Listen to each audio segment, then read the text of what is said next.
Good evening, everyone, and welcome to the Ottumwa City Council meeting. Before we have our city council meeting tonight, however, we're gonna have a brief Board of Health meeting before our city council meeting, so I'm gonna go ahead and call the Ottumwa Board of Health meeting to order, and Chris will take the roll. Councilmember Reed, Here. Councilmember Hoffman, Here. Councilmember Cavanagh, Here. Councilmember Galloway, here, Councilmember McIntyre, Here. Mayor Johnson. Here. Approve the minutes for meeting number 4 on July 15th, 2025 as presented. Recommendation, approve the minutes. Is there a motion to approve the recommendation? Move to approve. Second. Chris will take the roll. Councilmember Reed, Yes. Councilmember Hoffman, Yes. Councilmember Cavanagh, Yes. Councilmember Galloway, Yes. Councilmember McIntyre. Yes.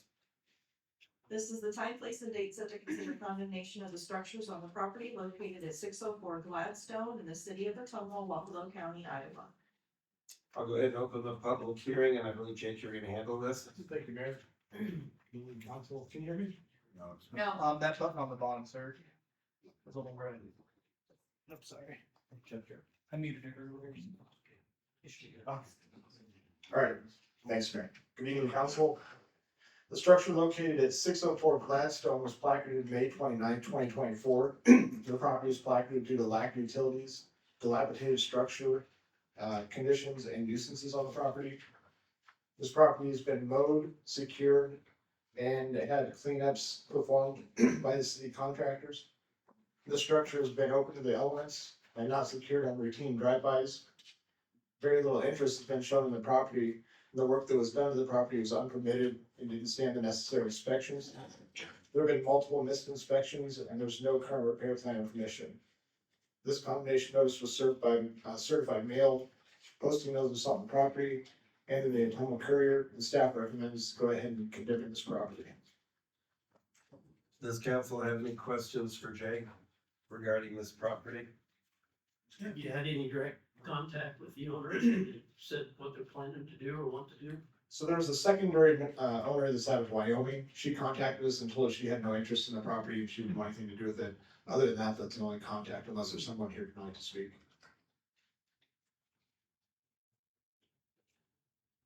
Any other questions from council? Since this is a condemnation hearing, is there anyone in the audience that would like to speak regarding this property?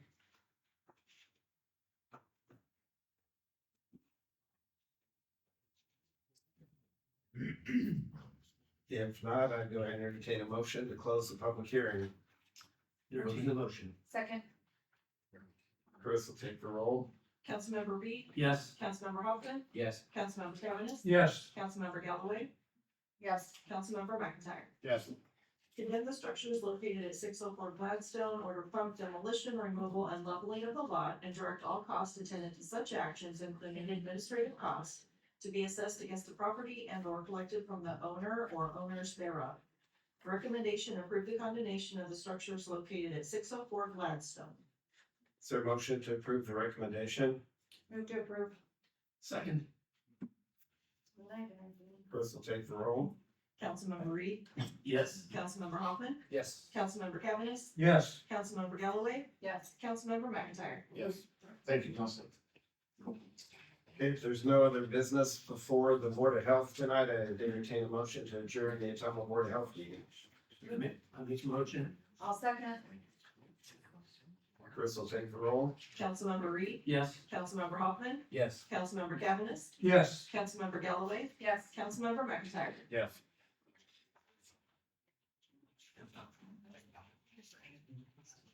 Okay, we're ready to proceed with the Ottumwa City Council meeting, and before we get started, would everybody rise for the Pledge of Allegiance, please?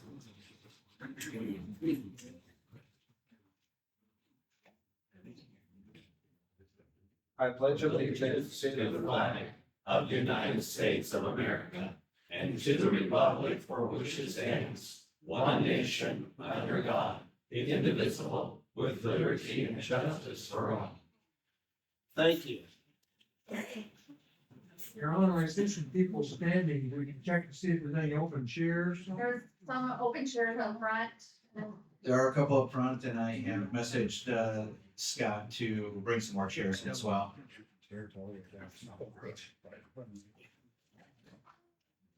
There's more chairs up here. Yeah, there's about 4 chairs in the first couple rows, and we have more coming.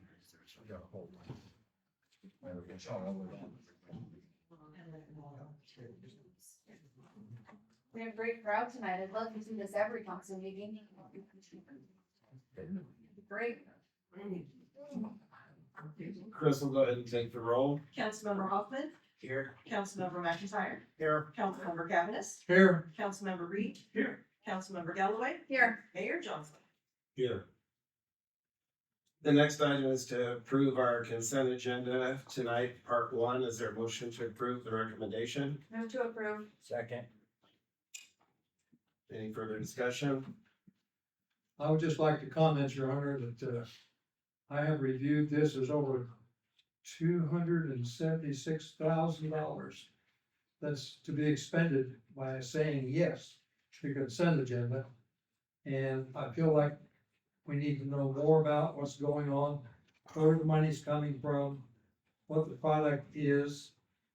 And if it's been approved previously, that's fine. Council still has a right to approve or not approve. It has been, it is in our packet, that information about like the different vehicles, where it comes from in the budget and if it falls under the budget or if a budget, item is needed. True. So all of these projects were approved as part of the CIP and entered into the budget back in March and April. So these are budgeted items. The funds mostly are coming from either the road use tax fund, which we have determined is sufficient in order to make those purchases. The vehicle reserve fund, which is specifically set up for those these types of purchases, or from the sewer fees in the sewer fund. And again, those were budgeted and we have sufficient funds to make the purchase. All of these items were approved by the vehicle review committee and were determined that they needed to be replaced.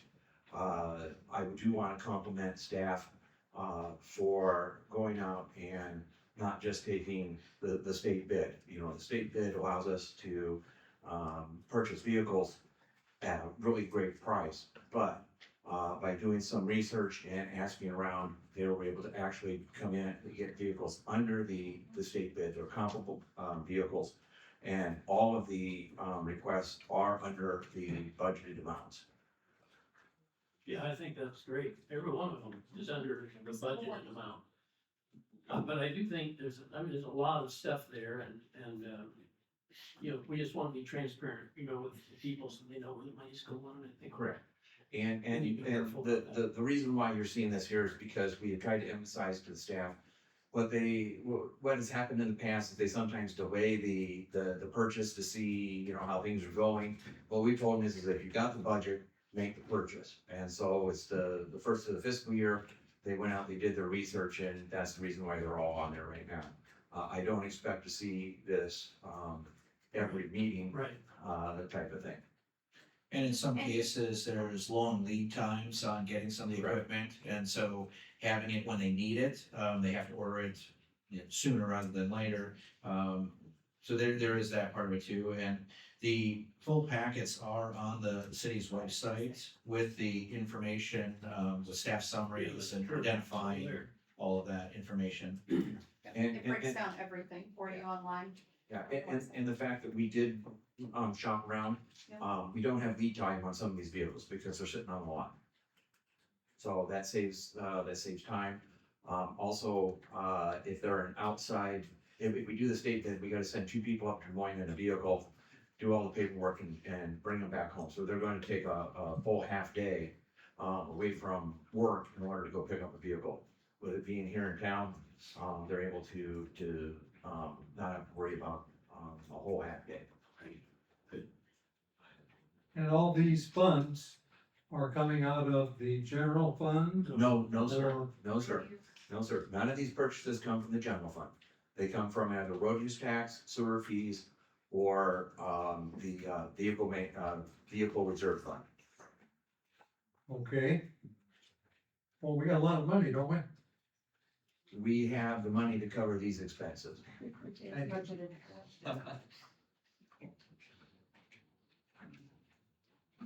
Any other questions for Cole? Okay, if not, it's been moved and seconded to approve the consent agenda part one. Chris will take the roll. Councilmember Hoffman. Yes.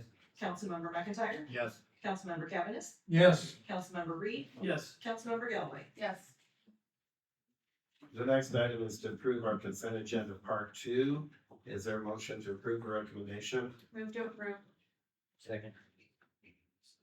Any further discussion? Not, Chris, take the roll. Councilmember Hoffman. Yes. Councilmember McIntyre. Yes. Councilmember Cavanagh. yes, Councilmember Reed. No. Councilmember Galloway. Yes.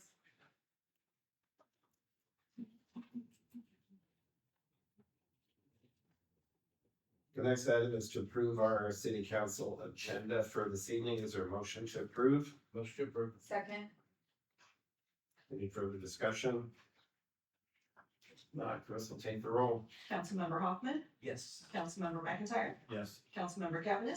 yes, Councilmember Reed. Yes. Councilmember Galloway. Yes.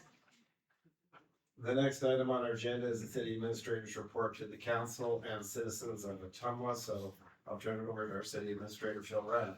Thank you, Honorable Mayor. In June of 2022, the city conveyed property known as Legion Field to the school district. That was a field that the high school baseball team played upon and shared with American Legion Baseball. Prior to that time or that decision, Legion had maintained the field. City received notification that Legion was not going to be able to continue to maintain the field. And at the time, the district offered to take over that, as well as some future improvements to the field and the area in exchange for the transfer of the property.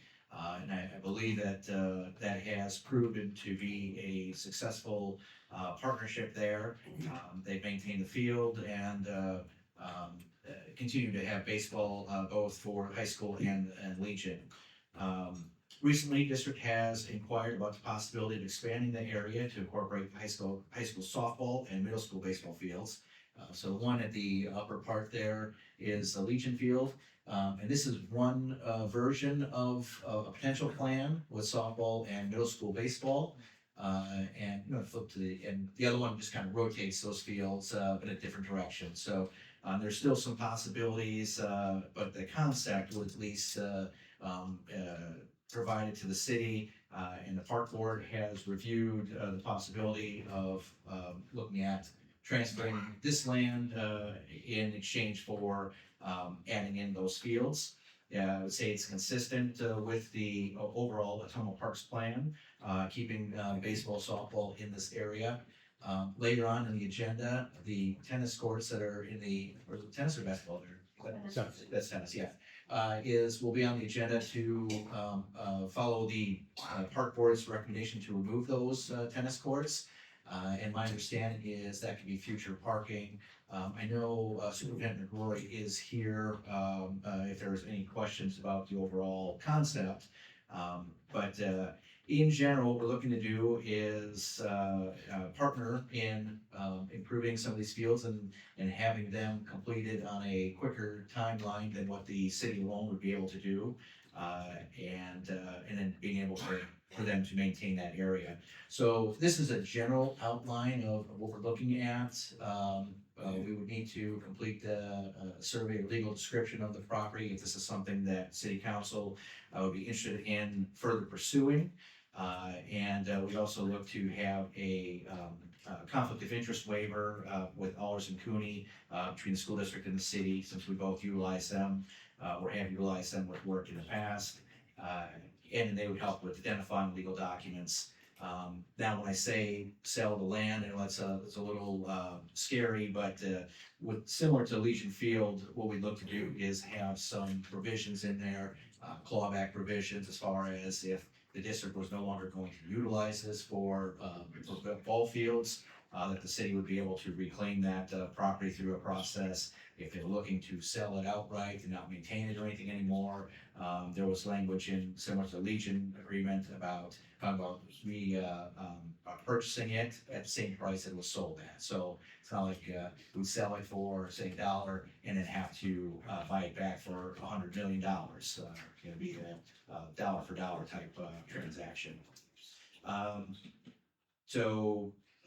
I know that the school district is interested in presenting this to the board for their consideration and seeing if this is something that both entities would like to pursue. So my request is to see if, at least as far as getting approval of a conflict of interest waiver and pursuing this to see if in the end it's something that would make sense for both parties. Administrator Rath, is there a reason we wouldn't do like a lease like we did with, the land under the sports complex? Well, and maybe Superintendent McGrory can answer that. I know when they're looking at their dollars, there's some challenges about a lease versus ownership, and I'll be able to let you answer that more specifically. I'd be happy to. First, we appreciate this, the school district considering this proposal. At least, it might be an option for us, but it makes it much more difficult for us to use, state sales tax monies when you lease rather than have purchased.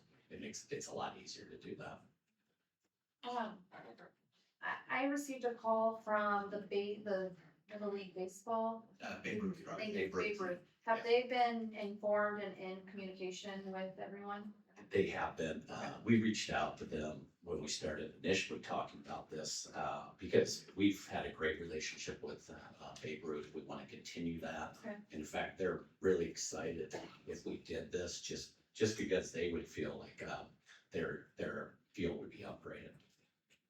Thank you. Yeah, and I'm sorry, if I wasn't clear, that would be one of the other provisions we'd look into there as far as the public use of the fields and the parking areas, similar to Legion. So they were leasing through us, and they just transferred that lease basically to the school district and are still able to utilize the Legion field. Similar, I'm sure, with Babe Ruth and any other entities. I mean, I would say that I'm supportive if we can, kind of work out that contract where if you all were to get rid of it, we would have that first buyback and receive that because it is in the middle of our park system. But I think that the school district and the city have really shown that we can have some really great partnerships. And the school, you all have done a great job working on a lot of the updates that you all are doing too. So I'd love to see this in our. And the other thing too is we share a lot of the same taxpayers. And so if this is an opportunity for us to provide quality of life benefits and not have to both be providing those on the taxpayer's dollar, it really is a good collaborative way, good partnership. And just my opinion, you wanted opinions, I actually, Talk into your microphone. I agree with what Councilman Galway said with the contracts and stuff, but it is a good expansion, it's good for the youth, it's good for the community, so I would agree with you. Phil, the county uses a lot of 28E agreements. Is that not applicable in this case? I wouldn't say that that would be the same for this because we're not contracting with the school district to provide the service. They would be providing that, or building it out, and it'd be about similar to like the tennis courts where the school took the lead on that as far as building the courts, but they are public courts open to anyone in the community to play upon. Okay, thank you. So do we have consensus from the council regarding the conflict of interest waiver being negotiated between the Ottumwa Community School District and the city of Ottumwa? Yes. All right, seeing no objection, I'll work with the attorney and the school district to get that completed. Thanks. Thank you. Thanks a lot. We appreciate it. Let's see, on a different note, a couple other highlights. Let's see, earlier this year, City Council had approved a request from American Gothic Performing Arts to kind of help improve upon our comprehensive plan and start the process for looking at a strategic plan for arts and culture in the city. And I'm pleased to announce that has started this week, or is continuing this week with Dr. Matthew Hensley is in town this week to meet with different community members and gather insight into the planning process and be part of his further report. So that's, I think that's great news as far as kind of continuation of the quality of life. And also, well, pleased to report, City of Ottumwa is one of 5 communities across the state that has been designated by the state of Iowa as a thriving community. And I think projects like the tennis courts, like our partnerships with school district, with Legacy, Rippling Waters, Go Pit Main Street, business community, all of those partnerships have really helped to get that designation. And what that does, it provides certain housing developments and advantage of state housing incentive programs. And on our website, Public Information Officer Travis has put together a page to help identify more information about what the Thriving Community Program is. Another exciting event was the raising of the Market Street landing signage. And as people leave tonight, if you look towards the Market Street Bridge, you'll be able to see this new landmark. I think the project, which is funded by the Legacy Foundation, is really going to show as a great piece for the larger riverfront development improvement. There's still some work to be done in talking about arts and culture. There is going to be some artwork on the pillars as well, and that will be illuminated as well as the upper part. So I think it's just really neat to see some of the quality of life things that help build the community and some great news for the city. It really is great news. It's sad to see on Facebook and social media how many people take those great news and turn it negative. And so I'm glad to see that Travis has some more information on the website so people can truly understand the benefit of that designation and how well it can really help our community. So thanks for doing that, Travis. I appreciate all the work hard to put that together and make that proposal and get that out there. You know, a lot of people had a part in that. It was really nice too, that part of that arch is built from rafters out of the Ottumwa Coliseum. And that was kind of a nice way to honor the Ottumwa Coliseum, because I know there's a lot of people in the community that had fond feelings for the Ottumwa Coliseum when it was dismantled and Bridgeview was built. So that's kind of a nice way to also continue that legacy with the Coliseum. Yeah, it's a nice way to honor the past and look forward to the future and what is to become in that riverfront area. So I think it's really a great opportunity. And I believe there was a grand opening for the competition gym. I don't know if Mike is still here. This last weekend, so that is really exciting as well. I remember seeing that walkway go up over 2nd Street there, and it's really neat to see how the skyline and just the community is really starting to grow and prosper. So thanks to the school district for all the improvements you've been doing there as well. And the soccer fields will be opening soon too. So 25th, right? 27th? Of August, yeah. Yes. all right, and that's all I have tonight, Mayor. All right, thank you. The next item on our agenda is to identify citizens who'd like to speak on any agenda items tonight. And we do have several people that want to speak on agenda item I-4, which is a new policy that's been put together regarding proclamations. Just for some clarification, if there are some people here tonight that want to speak on a proclamation, a specific proclamation, Mayor, speak into your microphone, so I can't hear. if you want to speak about a specific proclamation, you'll need to do it towards the end of the meeting when I ask for people to speak on any non-agenda items, because there's not a proclamation on our agenda tonight. But we will have several people, and I will call them up here one by one when we get to that section of the agenda.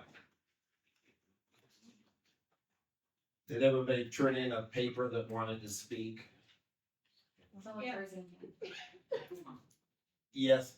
I'd like to speak on the process. That's Yeah, that'll be when we get to that item on the agenda.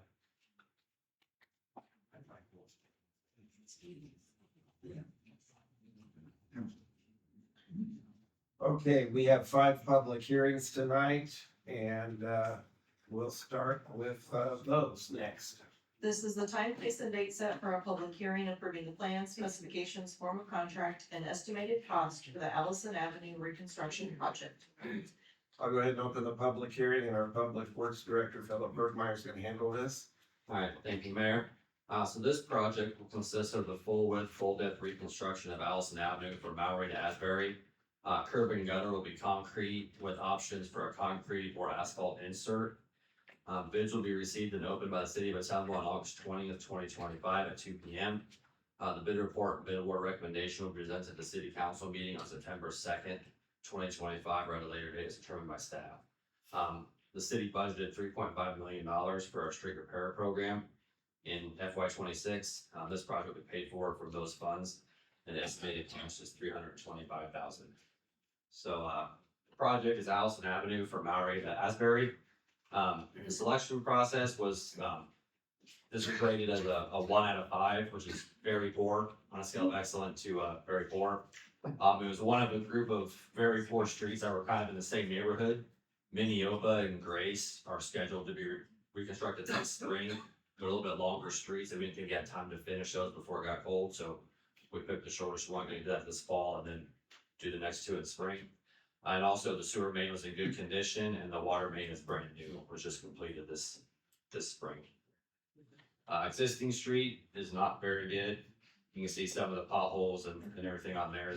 It was overlaid at one time, and the overlay is gone, and we tried to core it, and it's just basically gravel under the asphalt, so thought it best to reconstruct it. That shows just an outline of where the new street's gonna go from Maury to Asbury, or sorry, Maury to Asbury. It shows the new water main on there too, that the water was just completed. 650 lineal feet of street. Both the north and south end of the project have storm sewers with them. So we're gonna replace the storm sewers in the area. The sanitary sewer was recently lined, so there's no issues with that. And then some staging. It's gonna be different than most projects. We just close the whole street down and reconstruct it all at once. But since there's no alleys and there's very little parking on the side streets, Maury has no parking, Asbury has no parking. You know, none of the streets around there really have very good parking. So what we're gonna do is do a curb and gutter on one side and get all the driveways on that side and leave the other side of the street open to the residents. They'll gravel that, return back in, they'll swap to the other side, do the curb and gutter and driveways on that side, while the other half of the street still has access to their houses. And the only time everybody's gonna be out of their house will be when that insert's put in. But since the curb and gutters are already in there, the driveways are already in, that insert shouldn't take very long, so. Just because of the issues with parking around there, we're trying to, this is not the street we're doing, it's an example of how the curb and gutter is separate from the insert, so. Trying to do a little bit something different here to keep people in their houses a little bit longer, to minimize the inconvenience. Phil, when you say the insert won't take very long, can you give us a definition of very long? If it's asphalt, I'd say less than 2 weeks. Concrete has to cure, so I'd say less than 3 weeks. By the time you get everything tore out, you gotta prep the sub base, roll it in, get it compacted, get the sub base on there and get your base on there, so. But the alternative is like probably 2 months out of your house if the whole project was being done full width.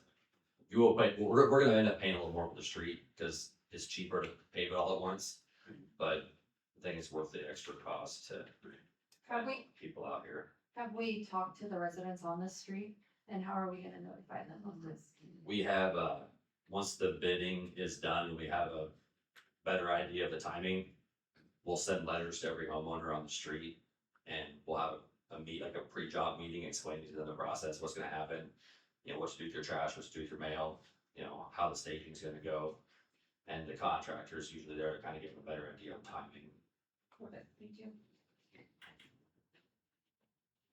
One of the things that I get asked a lot, people seem to know that the city has a street plan every year on streets that they're gonna try and fix or rebuild.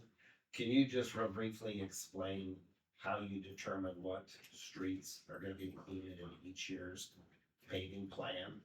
Yeah, I can give a whole presentation on that if you want to. I think that would be done right. In general, so what we've done this year and what we have planned for the next couple of years is we picked kind of the southwest side of town, everything west of Berry Street. And we drove every street and every block and rated every street in those areas, you know, on that scale from 1 to 5.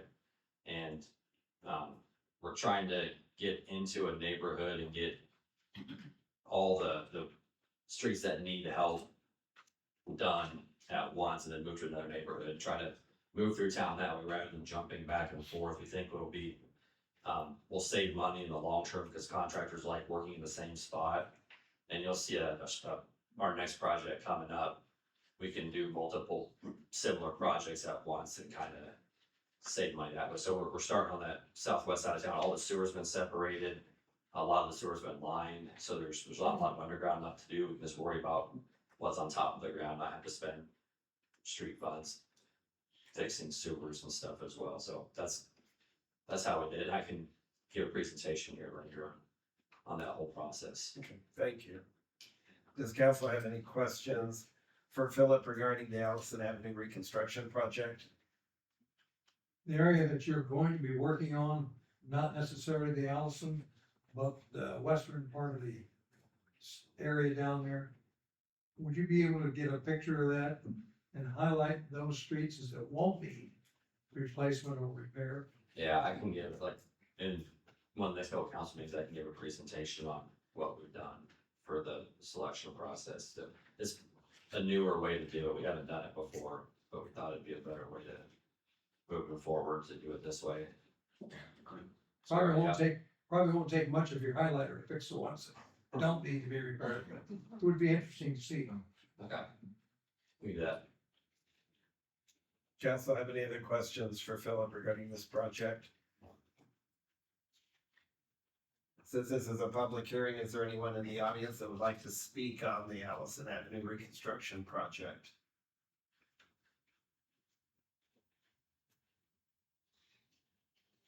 Okay, if not, I'd entertain a motion to close the public hearing. So moved. Second? Chris will take the roll. Councilmember Hoffman, Yes. Councilmember McIntyre, Yes. Councilmember Cavanagh, Yes, Councilmember Reed, Yes. Councilmember Galloway. Yes, Resolution number 144, 2025, approving the plans, specifications, form of contract, and estimated cost for the Allison Avenue reconstruction project. Recommendation pass and adopt resolution number 144, 2025. Is there a motion to approve the recommendation? move the recommendation. Second. Chris will take the roll. Councilmember Hoffman, Yes. Councilmember McIntyre, Yes. Councilmember Cavanagh, Yes, Councilmember Reed, Yes. Councilmember Galloway. yes, This is the time, place, and date set for a public hearing approving the plans, specifications, form of contract, and estimated cost for the cul-de-sac replacement project. I'll go ahead and open the public hearing, and Philip, I believe you're gonna present on this as well. Yeah, thank you, Mayor. So this project is gonna consist of the full depth, concrete reconstruction of 6 cul-de-sacs along with some segments of the approach streets. The cul-de-sacs on the list are Casablanca Lane, Sussex Place, Asbury Circle, Gladstone Circle, Silverwood Drive, and Kingsley Drive. Bids are gonna be received and opened by the city of Ottumwa on August 20th. The bid report and bid award recommendation will be presented to the city council on September 2nd, 2025. This is also coming out of $3.5 million for our street program in fiscal year 26. And the estimated cost is $775,000. So again, the circles being replaced are Asbury, Casablanca, Gladstone, Kingsley, Silverwood, and Sussex. It's over 5,000 square yards of paving, which is equivalent to 1,865 lineal feet of 26-foot wide street. So it's only 6 blocks, but there's a lot of concrete in a circle. The selection process for these was that all 6 of these were rated as poor, which either meant we have to do extensive patching on all of them or do overlays, which with the amount of turning movements on cul-de-sacs, overlays don't last very long because you get the shoving with the asphalt, and the patching was so extensive, we're better off replacing the whole streets. Again, they're all within our same target area, west of Berry Street, they're all in the same general area of town, so they're close by. We think we can get some economies of scale, some efficiencies by doing all 6 of these at once. It's not a normal street project, it's a different way to pave it, a different way to joint it. But when you get a contractor being able to do multiple ones at a time, they can get their process down, get their system down, and by the time you get to the 3rd, 4th, 5th, and 6th one, it'll be a lot more efficient. I think we'll get a pretty good price by doing it this way. Some pictures of the existing streets. You can see the curb and gutters are all cracked and settled. This one has an overlay on it. It's cracked and broken up. Next picture is the same. You know, more settling. There's bird baths in there. Joints are deteriorating, decracking, which is freezing. It's related to freezing and thawing. So once you start that cracking on the joints, it just spreads. There's no stopping it. First one is Asbury Circle. You kind of see this is an asphalt circle now. We're gonna get rid of the island in the middle, kind of open it up so you don't have you don't have to worry about backing up into a fire hydrant when you back out of your driveway. We'll get those things moved out of the way, get some subgrade underneath it, make it more of a circle instead of an oval, and tie it back into the straight part of the street. Casablanca Lane, same way. Just replacing the cul-de-sac part of the street. It's got an asphalt insert with concrete curb and gutter, and it's deteriorated. So it's just replacing that full depth. No underground work there. Gladstone Circle, just the end cul-de-sac's on the end, but the street getting to it is not in very good shape either. And so rather than just replacing the circle and having to work on the street later, we decided to go all the way out to where the street straightens out. There are a couple sewer repairs, spot repairs that we wanted to do. So while in the area we got it tore up, we're gonna replace those as well. Kingsley Drive, this cul-de-sac was built at a different time than the rest of the street. So the reason we stopped after that little S curve is because that's where the street construction changes. And again, this was probably placed in the 70s. We don't have any plans for it. I think it was placed by a developer, and at the time it was built, the aggregate wasn't good, so you just have the decracking, and it's falling apart. So that made it on our list. Silverwood Drive, same thing. It's got an asphalt insert. It's an older street, just not in very good shape. And again, we don't want to put asphalt back in the cul-de-sac so it doesn't last as long with all the turning traffic. And since it's such a short street, we want to go all the way back to, I believe that's McKinley. No, yeah, okay. We're going all the way back to the intersection street for that one. Sussex Place, same thing. We're gonna get rid of the island in there. Nobody likes to maintain those, so we're gonna get rid of that. Pave the whole thing, give people room to actually back out of the driveway if they have a long vehicle or they're on a boat or something, or a camper or whatever they have. Again, we're gonna go all the way to the end of the street on that one, see where the intersection street's at. And there's also a sewer repair we have to do on that one as well. So there's a little patch on Winchester on that street though. There's some roots from that tree that have grown into the sewer, and it's been a problem. Every time we try to clean it, so while we're right there, we're gonna replace that sewer and keep the roots out of it. Does council have any questions for Philip regarding the cul-de-sac replacement project? Is this to be this fall, all done all this fall? Yeah, I think they'll probably start the first one this fall, but won't get over with till next construction season. But hopefully if they get one done this fall, they can work out the kinks in their process, and by next spring, they'll have like I said, a good process down because of, So we'll be working on it through this fall and next. yeah, as weather allows. Okay. Any other questions from council? Since this is a public hearing, does anyone in the audience like to make any comments or speak on the cul-de-sac replacement project?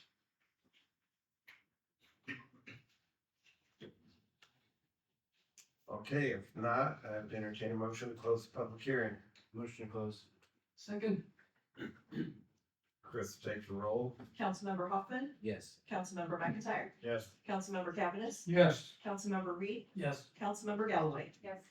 Resolution number 145, 2025, approving the plans, specifications, form of contract, and estimated cost for the cul-de-sac replacement project. Recommendation pass and adopt resolution number 145, 2025. Is there a motion to approve the move recommendation? the recommendation. Second. Chris will take the roll. Councilmember Hoffman, Yes. Councilmember McIntyre, Yes. Councilmember Cavanagh. Yes, Councilmember Reed, Yes. Councilmember Galloway. Yes. This is the time, place, and date set for a public hearing approving the plans, specifications, form of contract, and estimated cost for the Lake Road pavement rehab project. I'll go ahead and open the public hearing and tell it for all yours. Thank you, Mayor. So this project is gonna consist of the full width, full depth reconstruction of Lake Road from Mary Street south of the city limits. The existing pavement on a portion of the treated subgrade will be removed. A rock subbase will be added to provide drainage with a asphalt pavement placed on top. Bids will be received and opened by the city of Ottumwa on August 20th, 2025 at 2 p.m. The bid report and bid award recommendation will be presented to council on September 2nd, 2025 or at a later date. This is not part of the FY 26 street program. This is actually budgeted last year and carried over to this year. We finally got an assistant engineer who did a really, really good job on our first street project doing this. So this got funding for $2.7 million. Our estimated cost is $2.25 million, so hopefully it gets closer to the rest of it than what we had budgeted. The selection was, this is very poor street. We patched it 3 years ago. And the patches are still doing well, but the deterioration is extended beyond the existing patches. It's a high speed, 45-mile-an-hour speed limit road, heavily traveled, over 1,000 vehicles per day. It's got a lot of large, deep potholes every spring. Probably the most dangerous road we have in Ottumwa, as far as the combination of speed, amount of traffic, and the condition of the pavement. It's just an accident waiting to happen. And then in preparation for this, we replaced all the metal culverts with concrete culverts back in 2023. Existing street, you can see there's patches in the middle of the road, there's potholes in the center line, ruts down every wheel path. It's rutted, falling apart. Next picture shows, more potholes in front of driveways. You can see patches that we did a few years ago, and how the bad spots have just extended beyond the patch now, and we're getting potholes next to our new patches. It's 7,920 feet long, so it's a really, really long street. There's 65 driveways. I think there's multiple driveways from some houses, so there's probably, 50 or 60 houses on that stretch of road, but, well over a mile of street. That's just shows you this overhead view of the street. It started on the south side, and these are going north. And then this where it intersects with Mary Street. Next slide. Some specifics on this. So it has 12 inches of treated subgrade on it, which they mixed fly ash with the existing earth and compacted it down, and it made a really, really, really good subbase. So we're trying to use as much of that as possible. We can't keep all of it, because if we did, we'd raise the road by like a foot, and it'd make every driveway steeper. It would narrow the crown of the road, because you have to build it up, and we'd have to either spend a ton of money widening the road bed out. So we're gonna mill off some of the treated subgrade. We're targeting like a 9 inches left, which provides structural support for the asphalt. And then we're gonna add 4 inches of modified subbase on top of that, between the pavement and the subgrade, to provide drainage. We think that water was getting trapped between that because that subgrade is so hard, we don't think it drains any water. So any little crack you get in the road, you'll get water in there. We think water was getting trapped in the asphalt and the subgrade, and stripping the asphalt away from the aggregate. That's what was causing the premature deterioration. So we're gonna add 4 inches of modified subbase onto the pavement for drainage. We're gonna increase the pavement thickness from 4 inches to 7.5 inches. Provide a little more strength for larger vehicles. There's a decent number of trucks and semis that use that road. It's a farmer market road, so you get some of the bigger vehicles that use it. And then we're also going to include a safety edge, which is rather than the edge of the pavement rolling over on the shoulder, it tapers off over a foot, so if you get close to the edge of the pavement, you're not falling off the side, you have a little bit of a taper there, because there's not a lot of shoulder on that road, so. It adds some cost, because you're paying for asphalt where it would be gravel, but it's worth it, I think. So this is gonna actually go from Mary Street clear up to where it joins up with the county, right? Yeah, and the county just built, they, maybe 5 years ago, repaved that coming north. There's some issues with the subgrade on that whole road. They intended to overlay that section of Lake Road in the county. Ended up having just to tear the whole entire thing out and build it up from scratch, so. Kind of took some lessons learned from them and applied that to our section of the street. Does council have any questions for Philip regarding the Lake Road reconstruction project? Yeah, I do. So, actually, I got a question about all three of them. So this is about $3.3 million, a little bit more. What distance of road? Like how many miles? Well, so there's about 8,000 feet with Lake Road, but there was like 600 feet on Asbury, so that's 8,600 feet, and then the equivalent for the cul-de-sac, because you're paving like a 40-foot circle instead of a straight line, was the equivalent of about 1,800 feet, I believe, of street there. So I'm not a mathematician. So what's that equal? No, just kidding. Well, a little less than 2 Close miles. to 2 miles. A lot of So 2 money for not a lot of road. So a little over $3.3 million for about 2 miles. Yeah. I just want to push that out there. You know, when we say we're working on roads and we're spending a lot of money, we are. It just may not seem like that because it's $3.35 million for almost 2 miles of road. So I just want that to kind of sit with everyone too, that it's a lot of money to do a lot with roads. Yeah. Thank you. Any other questions from council? Will that last at least 2 years? Hopefully it'll last 50 Thank you. Perfect. with maintenance, of course. Great follow-up question. 2 years. Since this is a public hearing, does anyone in the audience have any comments or questions regarding the Lake Road reconstruction project?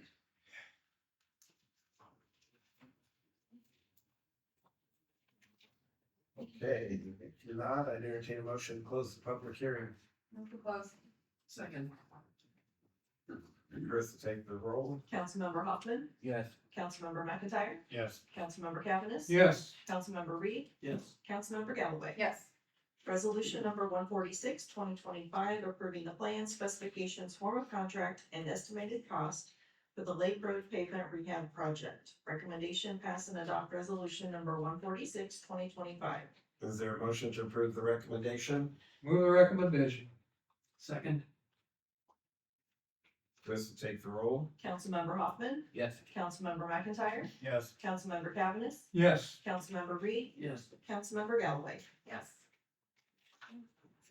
This is the time, place, and date set for our public hearing approving the plan, specifications, form of contract, and estimated cost for the Ridgeview Center roofing project. I'll go ahead and open the public hearing. Philip, I believe you're gonna take this one as well. Okay, thank you, Mayor. So this project consists of removing and replacing the existing roof system on the Bridgeview Center. The new roof will be a 60 mil EPDM, which is a type of rubber roof. The existing damaged insulation will be replaced and the entire roof will be covered with a 1/2 inch high density cover board. A bid alternate will be included to increase insulation from R24 to R30 and access ladders will be installed. The project's gonna be split into 2 phases. Phase 1 will begin this fall, will be completed by November. And phase 2 will have an early start date of May 1st, 2026. Same thing with the bids. Bids will be opened by the city of Ottumwa on August 20th, 2025 at 2 p.m. Bid report, bid award recommendation will be presented to city council on September 2nd or at a later date. For funding, phase 1 will be funded with unexpended Ridgeview Center capital funds, of which there's $329,744 available. Phase 2 will be financed with 2026 capital bonds. The borrowing won't increase for FY 25. Projects will either be delayed as needed to projects will be delayed as needed to remain within the $3.5 million borrowing target for FY '26. Estimated cost is $660,000 for the base bid plus the ladders, with an estimated $100,000 for the bid alternate to provide extra insulation. So this is a view of Ridgeview Center roof, but which is actually like a bunch of different roofs because there's a lot of different levels on there. This is like a typical roof section. So you have the existing joist, existing steel metal deck, existing installation, of which some of it is needed to be replaced, but existing installation, what's being added on this project is that cover board, which provides some rigidity on top of the installation and protects it from like hail and other impacts. And then the membrane roofing, which will go on top of the cover board. Phasing, there's a slash and like a hash mark. So the A is over the auditorium and the areas on that side. It's by far the worst sections of roof, so we want that replaced this fall. And then sections B and C are scheduled for next year. These are the bid alternates, so the areas in gray, we're gonna include those as alternates to add insulation to those areas. Those are roofs that are directly over occupied spaces. The areas in white are either like back areas, storage rooms, mechanical rooms. We didn't think there's any reason to increase the insulation over unoccupied spaces. There'll be much savings in heating and cooling for those areas. And then section B on here is specified to be white, but I heard from the architect today that one of the big manufacturers, Firestone, is not making white EPDM roofs anymore. I don't know if it's a tariff issue or what. And they have not decided whether they're gonna make white EPDM next year either. And I don't know what the other manufacturer or if the base manufacturer said they're not gonna do it. So we specified a white roof under on section B because it's the most visible roof. We thought white looked better, but there might be a possibility of to change over in black roof. Those are the only two options, black and white, so nothing else. Phil, will the entire event center be usable and available even when you're roofing? Yes, we thought we had to pick up all the roof units on top of here and disconnect them and take them out of service as they roofed over them, but the architect was working with some installers and they have an acceptable to the architect method of roofing up to those units without taking them out of service. But any downtime will be coordinated with Ridgeview Center to make sure that it's not gonna affect a booked show or any events like that. So they'll work around Ridgeview Center's schedule to make sure everything stays open and operational. Okay, thank you. Philip, so will that cover board and then, added insulation, will that help with some of those problem spots that we saw? That were kind of unusual, we couldn't figure out why they were wearing faster than other spots? The cover board won't help. The thicker roof will. The roof up there is 45 mils thick, so it's thinner. And that was one reason it was wearing faster. I think it's a different material. I can't remember what material it is. I don't think it's EPDM. So And the new thickness is 60, so it's 33%, a third thicker. Thank you. Yeah, I'm not sure. We're all confused on how that Yeah. vibration happened. Hopefully we won't have it again.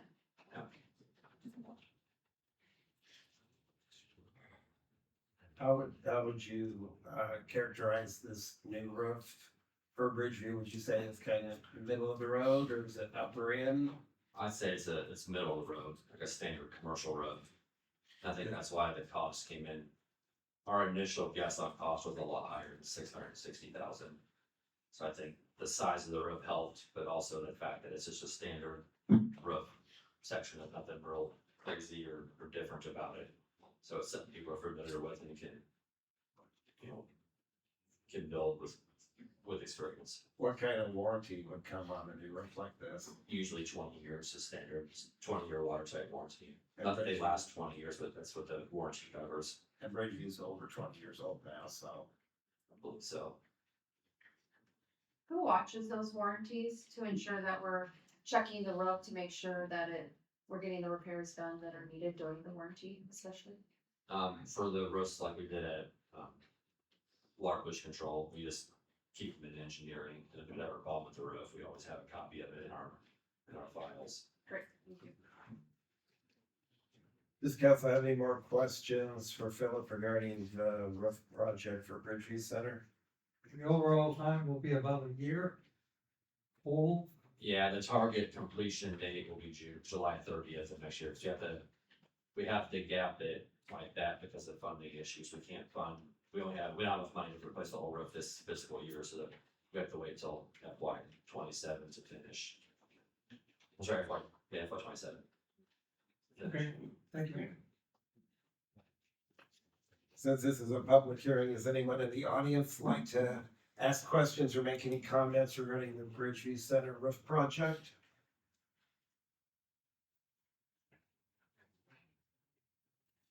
Okay, if not, I entertain a motion to close the public hearing. So moved. Chris will take the roll. Councilmember Hoffman, Yes. Councilmember McIntyre, Yes. Councilmember Cavanagh, Yes, Councilmember Reed, Yes. Councilmember Galloway. Yes. Resolution number 147, 2025, approving the plan, specifications, form of contract, and estimated cost for the Bridgeview Center roofing project. Recommendation pass and adopt resolution number 147, 2025. Is there a motion to approve the recommendation? move the recommendation. Chris will take the roll. Councilmember Hoffman, Yes. Councilmember McIntyre, Yes. Councilmember Cavanagh, Yes, Councilmember Reed, Yes. Councilmember Galloway. Yes. This is the time, place, and date set for a public hearing on the proposed ordinance number 3246, 2025, amending the code of ordinances, the municipal code of the city of Ottumwa, Iowa, by changing the zoning classification of the property known as parcel number 74175400280000, which is a lot next to 1412 Sherwood, from R1 to R5 residential. Okay, I'll open the public hearing. I believe the ball is going to speak on this. Yes, good evening, Mayor and Council. This request is, requesting to rezone 2.5 acres just south of Asbury Heights, from a low density residential to a higher density to allow for development of a multi-family housing. As the case for any request for change, we evaluate the proposal based on criteria established in our code. First test we go through is we check for consistency with our future land use plan.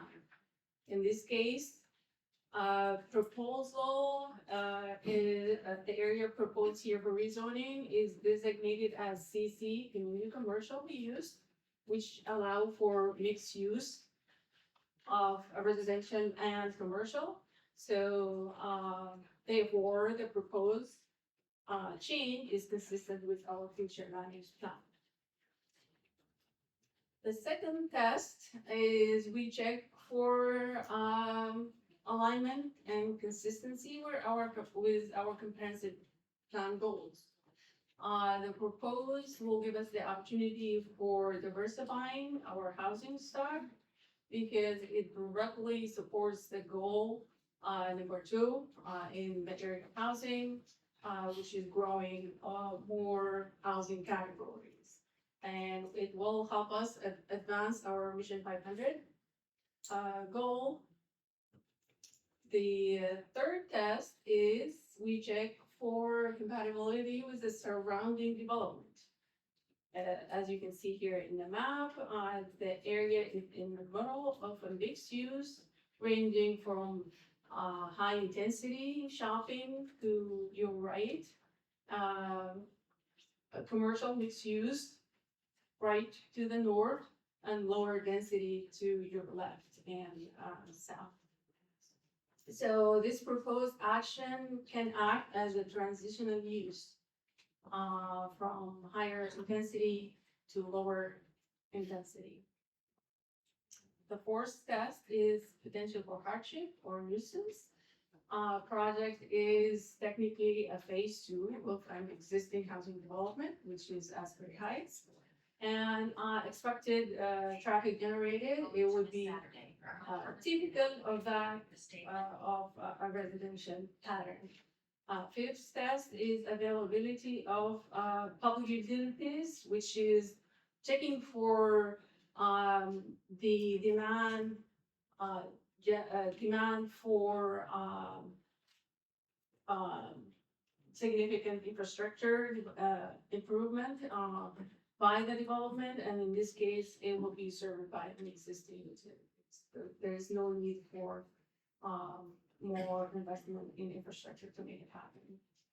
And the last test is general trend of development in the neighborhood. And basically aligns with the trend in the area, since it's considered a phase 2 of an existing development. So to summarize all of this, this action will be consistent with our adopted plans, will be compatible with surrounding uses, and will be in support of our community needs in housing. And the Planning and Zoning Commission held a public hearing on July 7th. And since then, we have not heard any opposition, and also no comments outside of that meeting. So both staff and Planning and Zoning Commission is recommending approval under your consideration here tonight. Next step would be, if you approve, the project will proceed with their request for a building permit and or tax credit application.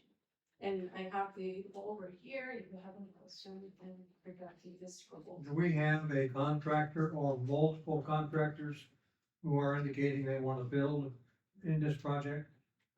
Yes, Your Honor, we have one developer. One contractor? Yes, They requested this change, correct? yes, yep. How many units, maybe it's here, but how many units are they planning to put in there? The change of this zoning would allow to have up to 108 units, but I believe the proposal is just north of 40 units. So did we use the new process to, did we use the new process to alert the surrounding community members? Yes, Perfect. we did advertise and Yeah, the posting and then the letter. Yep. Okay, great. Is any of this described as low rent housing, or is it generally normal housing? generally multifamily. So this action is just related to taking it from a low density to a higher density. We don't have information yet as far as the project. Plus taking it from a residential 1 to residential 5. True. It's not actually improving the project, just the change. Yeah, allowing for it to proceed. Does council have any other questions for Amal regarding this project? Since this is a public hearing, is there anyone in the audience that would like to ask any questions or make any comments regarding this project?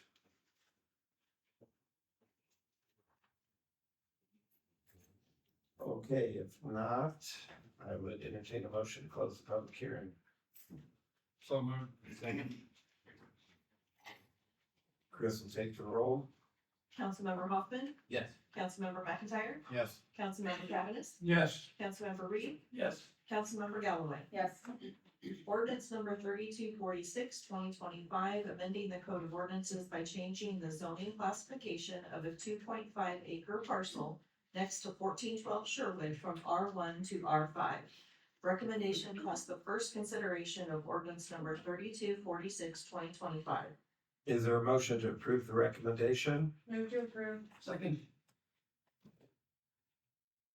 Chris will take the roll. Councilmember Hoffman, Yes. Councilmember McIntyre, Yes. Councilmember Cavanagh, Yes. Councilmember Reed, Yes. Councilmember Galloway. Yes. Okay, we have no ordinances tonight, so we'll move on to departmental board or commissioner recommendations and reports. Removal of old shower house located in the Ottumwa Park campground. Recommendation approve the removal of the old shower house in the Ottumwa Park campground. Is there a motion to approve the recommendation? Move to approve. Second. And our Parks Director, Gene Ratchey, is gonna speak on this. Thank you, Your Honor. The old shower house in the Ottumwa Park campground was built in 1966. The shower house has numerous problems and is currently locked by the campground host. A list of the problems is attached.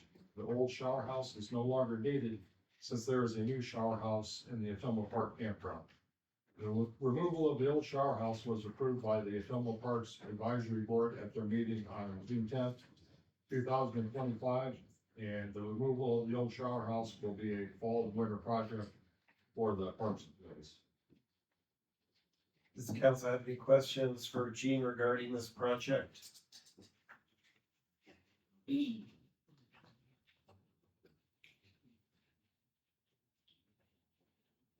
If not, Chris will take the roll. Councilmember Hoffman, Yes. Councilmember McIntyre, Yes. Councilmember Cavanagh, Yes. Councilmember Reed, Yes. Councilmember Galloway. Yes.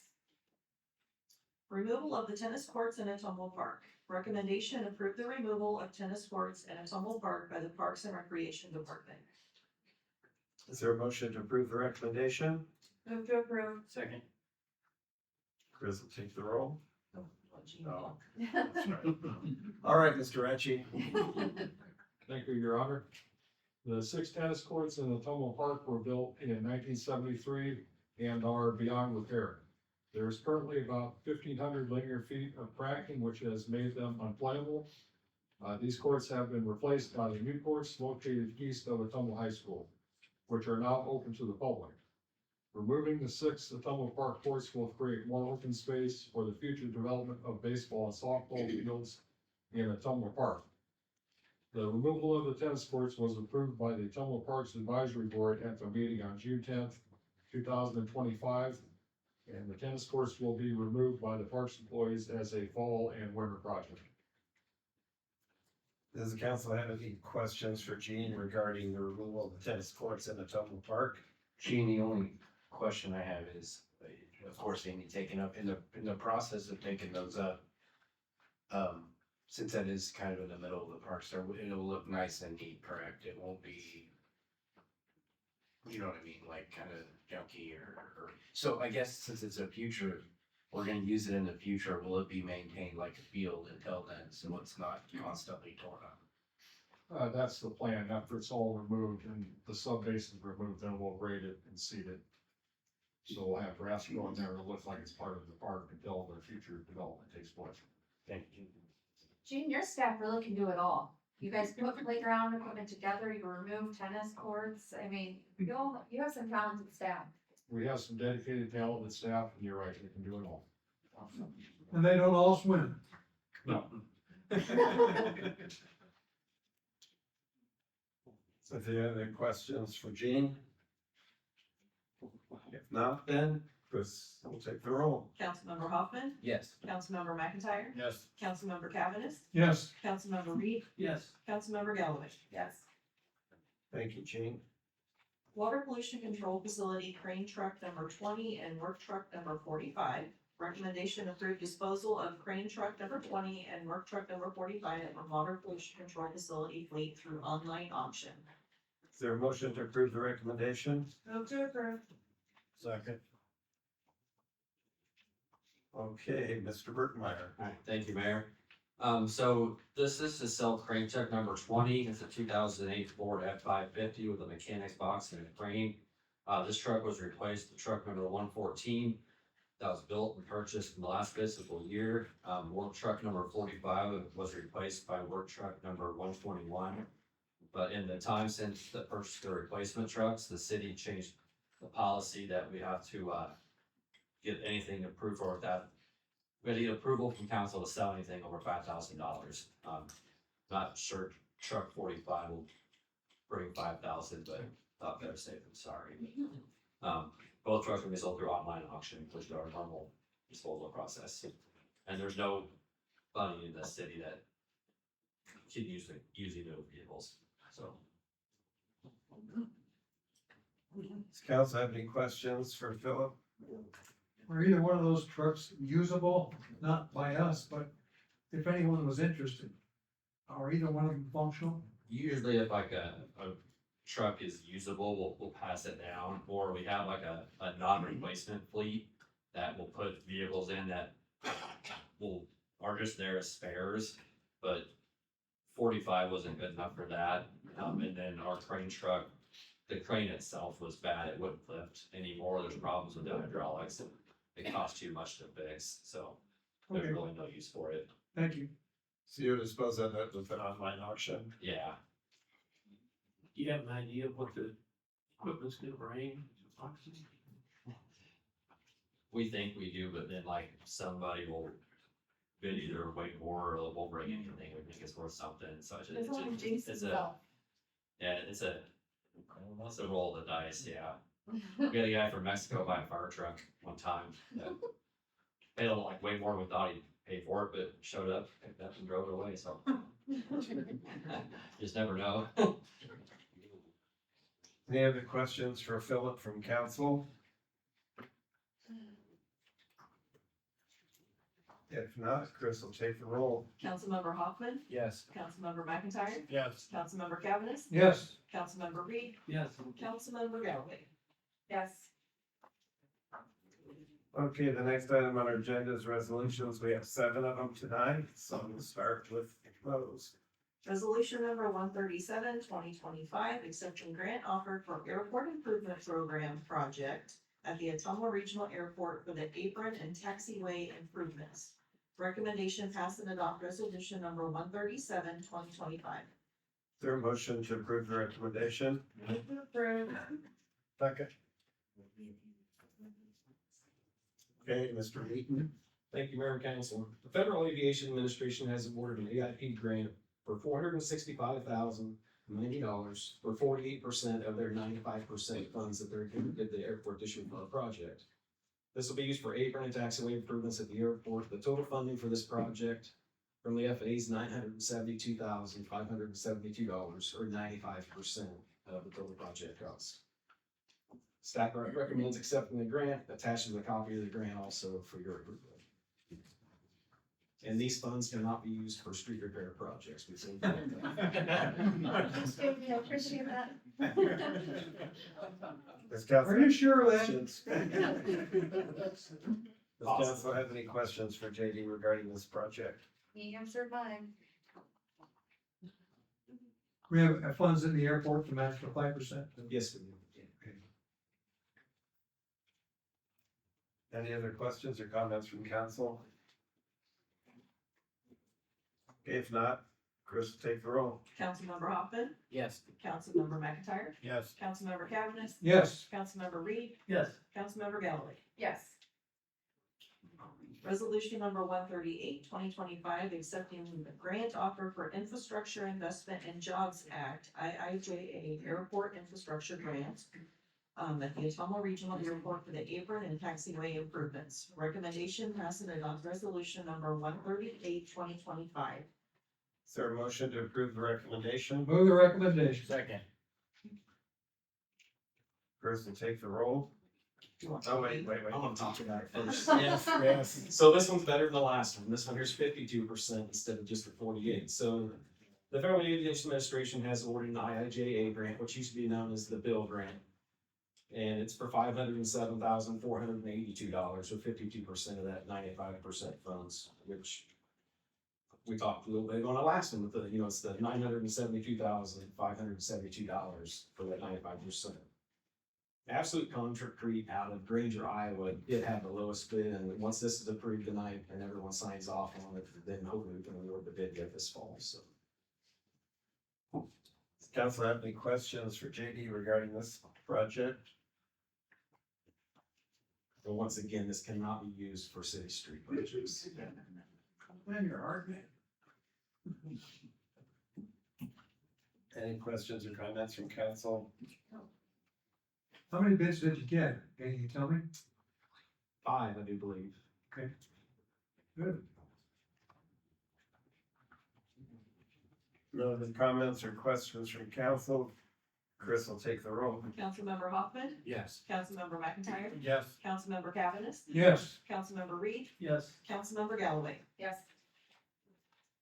Resolution number 139, 2025, approving the master agreement with Kirk and Michael and Associates for consultation services at the Ottumwa Regional Airport and authorize the mayor to sign the agreement. Recommendation pass and adopt resolution number 139, 2025. Is there a motion to approve the recommendation? Motion to approve. Second. Okay, JD. I'm starting to feel like Phil Bergmeyer, I'm stay up there a while. Anyhow, pursuant to the FAA requirements and guidelines, the city solicited statements of qualifications for consultants for airfield development projects that are anticipated to occur within the next 5 years at the Ottumwa Regional Airport. The selection process is based upon qualifications and not fees. Only one proposal was received. By the proposal due date, I did have another call, but the other firm that reached out to us had absolutely no airfield engineering consultant experience, and they were looking to get into that field. And we did accept the one bid from Kirk and Michael, who we've also had for the last 10 years as our airport consultants. The recommendation of staff is to accept and approve the RFQ that we did receive. It was also advertised in the Ottumwa Courier on the City of Ottumwa website, as well as Master Builders of Iowa. Kirk and Michael Associates have been the airport, like I said, for the last 10 years, and were instrumental in the ramp reconstruction, fuel farm, and runway reconstructions over the last 10 years. Future projects include taxiway rehabilitation projects, LED lighting, new LED airfield signage, renumbering of the runways, and rehab of runway 0422 in the coming years. Staff also recommends approving the attached proposed master agreement. The resolution will authorize the mayor to sign the agreement. Does council have any questions for JD?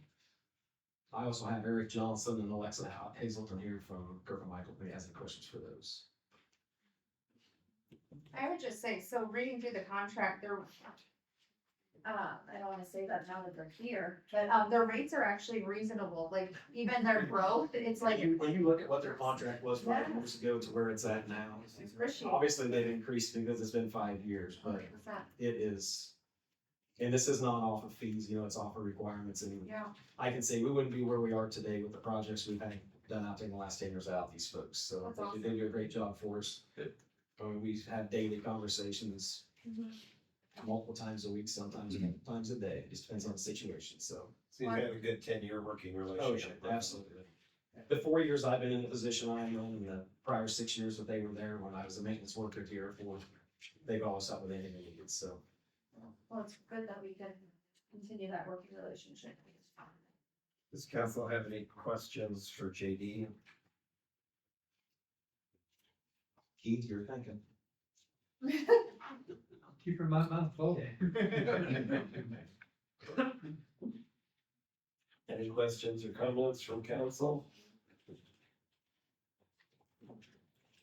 Okay, if not, Chris will take the roll. Councilmember Hoffman, Yes. Councilmember McIntyre, Yes. Councilmember Cavanagh, Yes. Councilmember Reed, Yes. Councilmember Galloway. Yes. Resolution number 140, 2025, establishing a policy related to process and procedures for requesting proclamations of the mayor or city council of the city of Ottumwa. Recommendation pass and adopt resolution number 140, 2025. Is there a motion to approve the recommendation? Move to approve. Second. And Phil, I believe you're gonna take this. Due to the recent increase in requests for proclamations, it was recommended by council to implement a policy to outline the process for making requests by individuals, as well as clarify the proclamations are official government expressions to be issued at the discretion of the mayor or city council. The attached policy also identifies criteria for what will be forwarded to city council for consideration, reserves the right to exercise editorial discretion in the content of the proclamations, and verifies the city council may decline requests without justification. Okay, does council have any questions or comments for Phil regarding this resolution? Yes, I do. Okay, so let's just kind of walk through this, Bill, Administrator Rath. So let's go 1, 2, 3, 4, the eligibility criteria, that first one, community relevance. It says any events or organizations with no direct relationship to the city of Ottumwa or its residents will not be considered. Can you explain that a little bit further for clarification? Yeah, certainly. So when it was advised to put some policy together, looked at, what was out there as far as any other communities that had something that was published or put out there that could be found. And that was something, so part of this is pulling from what they have and then helping tailor it towards, what we would like to see. And with community relevance, essentially what that's saying is, with a proclamation, it should be something that is specific to the city, and what the city council believes is important for the residents, and businesses that live here and work here. And so what it's saying is that if it's not relevant to the city at all, under this policy that's drafted, it wouldn't be considered as far as putting out a proclamation. Now, there's other things that the city council could do to recognize whatever event or business or entity or whatever it would be, but the process of proclamation would not necessarily apply, as this is drafted. Okay, so speaking of community relevance, we're gonna kind of jump over to the next page. I think it's 5. I'm gonna come back to the criteria, but let's go over to number 5. Number 2 is called, it's under review. So to seek clarification, the mayor will review the requested submission for community relevance. And so if he or she determines that it is relevant, then, they will put it on the agenda or the board. What, is that what you're Yeah. saying? Yeah. So if it's not deemed to be relevant to the community, then the mayor under their purview would, not necessarily push it forward, to city council as this policy is currently drafted. If they believed it had relevance or were uncertain, then they could certainly move it forward to city council for consideration. Okay, so let's go back to eligibility criteria. Let's go down to number 4, which is nonpartisan and non-religious. So my question for this is, who determines if the matters are of political controversy, ideological or religious beliefs, or individual convictions? Is that again the mayor, or who determines that? This policy does not specifically state that, but that could definitely be added in under that same review process. The mayor, or city staff, or whoever, the city council would, determine they'd want that to be. Okay. I just asked that because someone could consider one thing a controversy and someone else may not. So who determines that? Or does it, if the mayor considers it to be relevant, then does it come to the city council to determine the rest of it? That's certainly a possibility if, you'd like it worded that way. So something for us to consider. And then my last comment too is number 6, repeat requests, annual or reoccurring proclamations may be limited or rotated to ensure equity and avoid overuse. Again, who determines that? I think that would be up to the city council at that point. This is one that, it came from another, policy that was out there. Essentially, I think it would, the way I interpreted it was saying that if, I don't know, someone was looking for a proclamation several times a year, or it was not, there wasn't anything new added to it, or wasn't different in any way, that may be a reason, if it becomes oversaturated, that proclamations would be continually approved. Perfect. Those are my comments and questions for consideration. I have, you're done? Yeah, I'm done. Okay. I have one concern is, I just like to bring this up as we're reviewing this, is although I know it would be done professionally, it seems like we just have 1 or 2 people deciding the relevance. I think that's kind of again, you're getting 1 or 2 opinions of what would be relevant. I would almost rather see that come to the entire council. You see what I'm saying? Like, instead of, I'm just afraid getting 1 or 2 people to decide what's relevant would be kind of a slippery slope as well. So then would just to help seek clarification, would every proclamation application then come to the city council? We would deem it relevant for a vote and then potentially vote on it? I mean, it's relevant for a vote, yeah, because that way you're getting, everyone's opinion on it. And that isn't to stop proclamations, that's just to get more eyes on it. I just believe, like, I'll even use myself as an example. If somebody turned in a proclamation and I didn't like it, well, me personally, I would pass it on for information, but I mean, what if someone didn't? What if somebody, didn't deem it relevant and thought, well, I'm not gonna send it on? You know what I'm saying? So I think, Hey, can we talk a little bit louder so everyone in the audience can hear? Yeah. Sorry, can hear you. so Thank you. I just think that it needs to maybe come to us and we need to treat every proclamation the same. I mean, and I know with this process, that's what we're setting up here.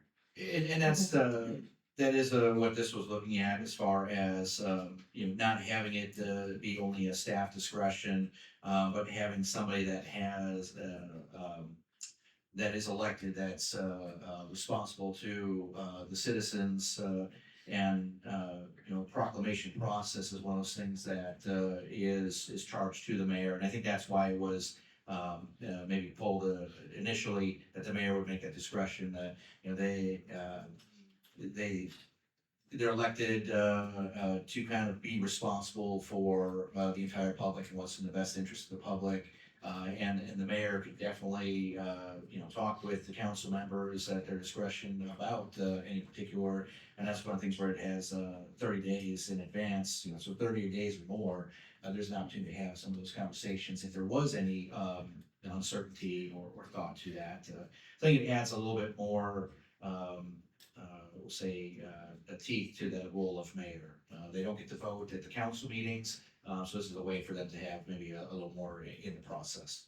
And Councilperson Hoffman, I don't know if you would agree with this, but don't we, when proclamations do come up, don't we have some healthy conversation about them too, about the relevance?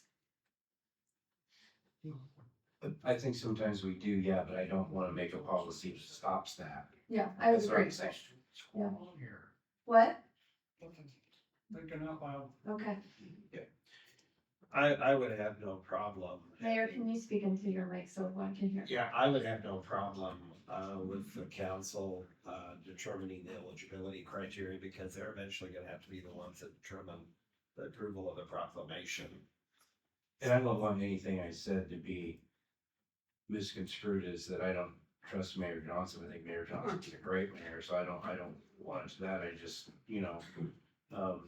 So, but I think you bring up a good point. what we're setting up here is for the future going forward as well. We're not all gonna be sitting up here forever, so. Well, and that was with thought in mind, is that it would, the way it's drafted helps streamline that process. Otherwise, essentially what you're looking at is a two-vote process for any potential proclamation. You have a vote of council to determine if it's relevant or not, and then later a vote to determine if you approve it or not.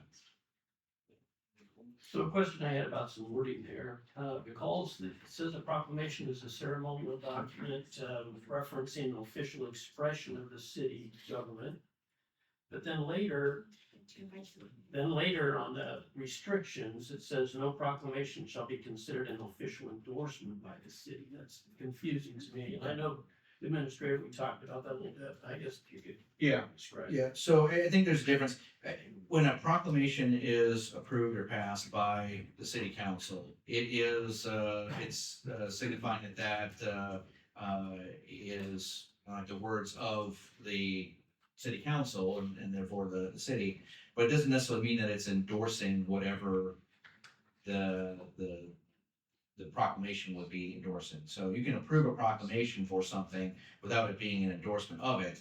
However, it is considered to be the official word of the body at that point. They're pretty close together then. Seems like the ideas. They are, and again, I mean, like I said, and some of this language was pulled from other communities, and so it's they aren't my words. I'm going to be offended if anything has changed, to help clarify that. But just to have something in front of you that we could even have this conversation. I think it's important to make sure that the public who may choose to present something for proclamation is not short-stopped or prevented from presenting that for approval or disapproval. I think that's important.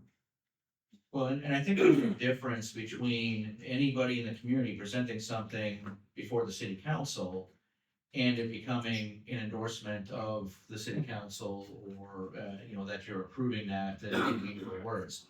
During the public comment part, anybody can state anything as long as it's within the guidelines of the city rules that you have established.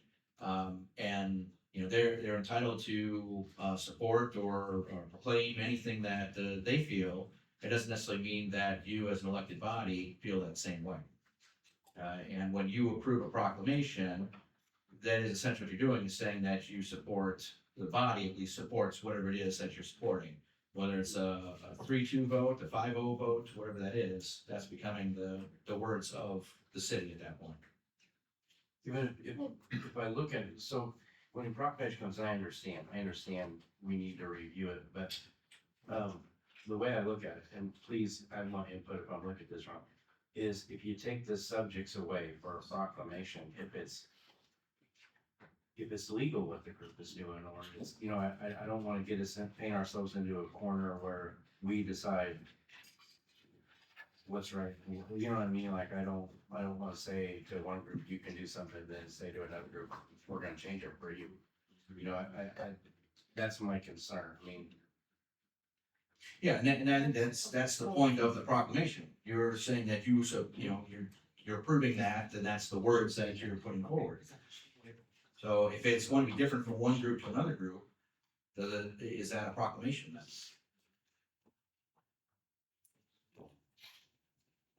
I think it's important to decipher anything that may or may not be important to our community. That's kind of a vague statement. I think the mayor just read a proclamation regarding the United States Army 250th anniversary. And if that's not important to our community, then I don't know what is. So it's not verbatim speaking about Ottumwa, but it is speaking about our army. And I think that's an important measure. I just don't think we can cut religion or military service or whatever. I don't see how we can cut that out and say it's not important.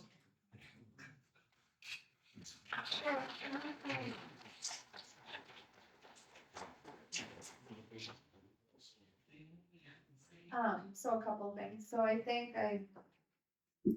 that this, I know there's some people who want to speak on this, but it sounds like that there's some needed changes or additions, subtractions to this. So, I mean, again, I know there's some people that want to talk, but I would be in favor of tabling this for further discussion and work. But to Mr. Cavanis too, or Councilperson Cavanis too, I agree that, when things are important to our community, but it's also about inclusion and ensuring that it matches with our 2040 comprehensive plan, and that, it's important to everyone and everyone's included and not excluded. I think you made that comment to Councilperson Reed. So, but I think that there's some more work that needs to be done on this to ensure that we are hitting on all the points that have been addressed today. And I'm sure there will be some other comments from people in the audience that may need to be included in this. Are you wanting to promote that as a resolution, set this aside for now? Yeah, I would move to table, but I also know there's people that want to speak on it, so I don't know if I could move to table before they speak. I don't think I can, so that's why I said I would like to, but I know if there's people who want to speak first before I do that. Okay, good.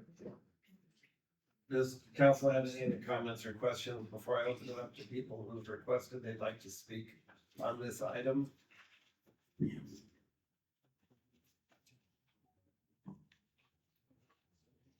Okay, if not, I will call each person up individually, and please give your name and your address, and you'll have 3 minutes to make your comments. First is Travis Decker.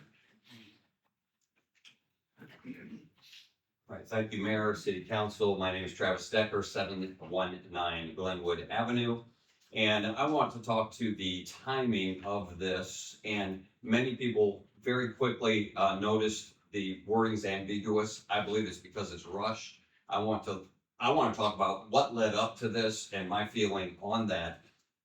In a desire for simple, equal representation, I, together with many citizens of Ottumwa who celebrate traditional marriage, organized a parade and submitted the following proclamation, not against anyone or anything, but for celebrating one good thing. Whereas acknowledging the state of Iowa legally recognizes there are other forms of marriage, this proclamation is focused on celebrating traditional marriage.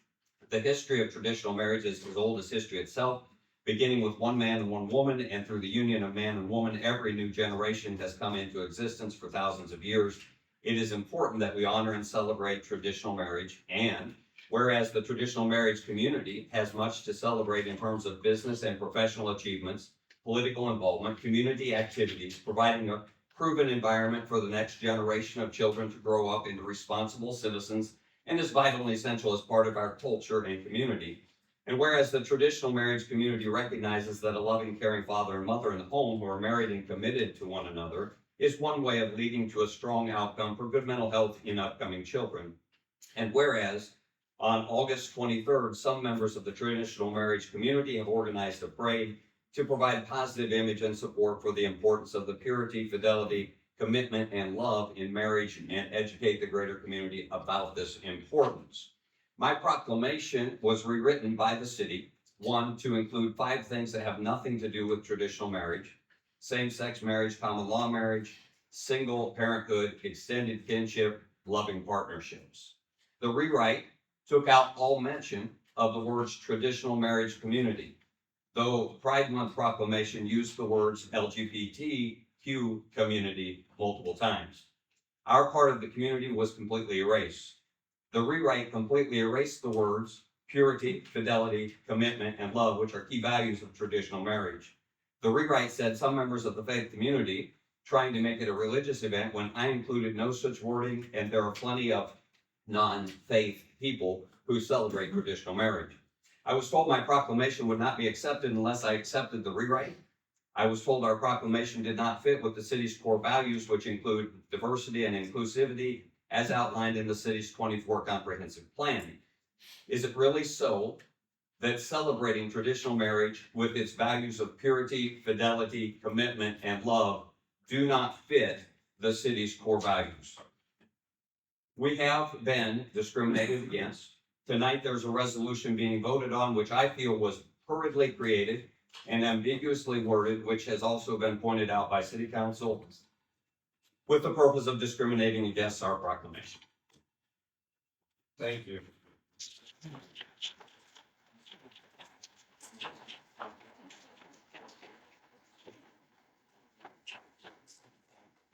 Next is Colleen Decker. And before you start, and I didn't want to interrupt you, but this item right now is just talking about the process that's been drafted. If you want to speak about a specific proclamation, that will be done at the end of the council meeting under non-agenda items. But we can speak according to the proclamation that you were just speaking about, right? You need to talk about the process. This is an opportunity for people to talk about the drafted policy.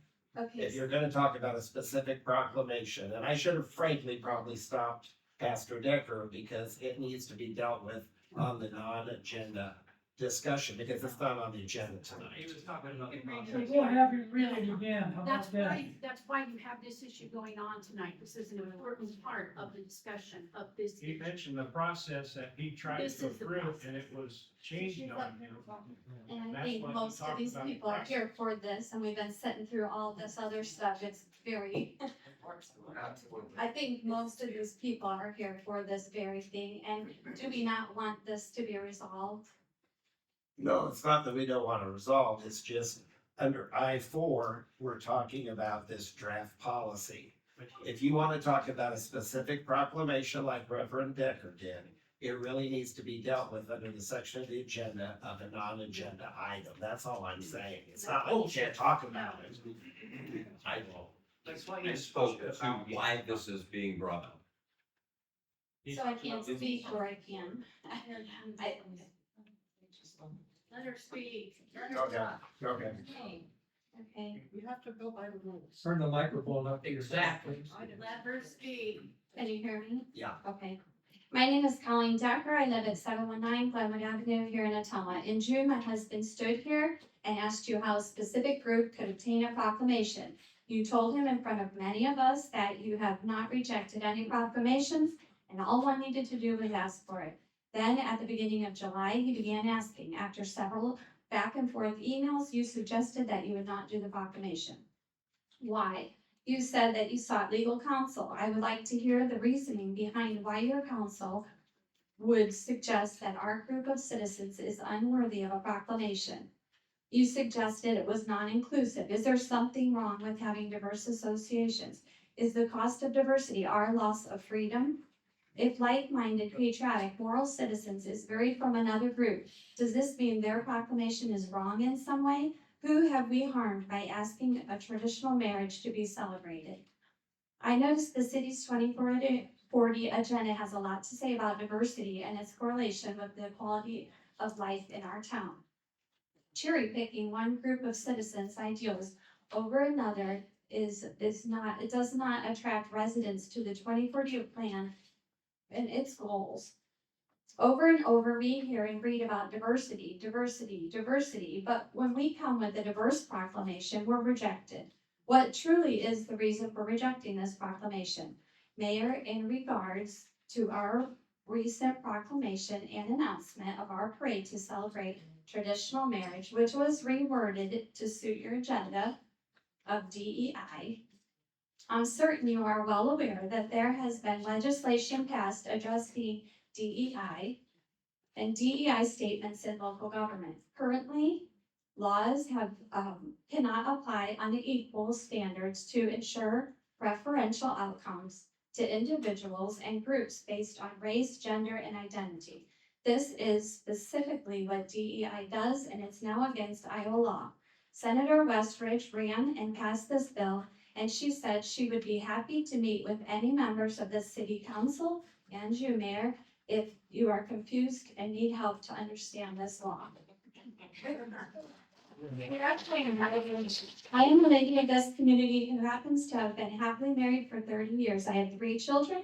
2 of them own property here. I have 4 grandchildren being raised in this town. Is this not giving back to the community? Is there something wrong with tradition? Is this not all good things? There's a philosophy being promoted that if you disagree with an issue, it's hate, and this is a misconception. In the 2040 plan, there's talk about the negativity of some of the residents. We have gotten much negativity on social media since we have talked about this parade. We understand that negativity does not feel well. I've heard some of it behind me just sitting there. Yeah, I would just have a minute.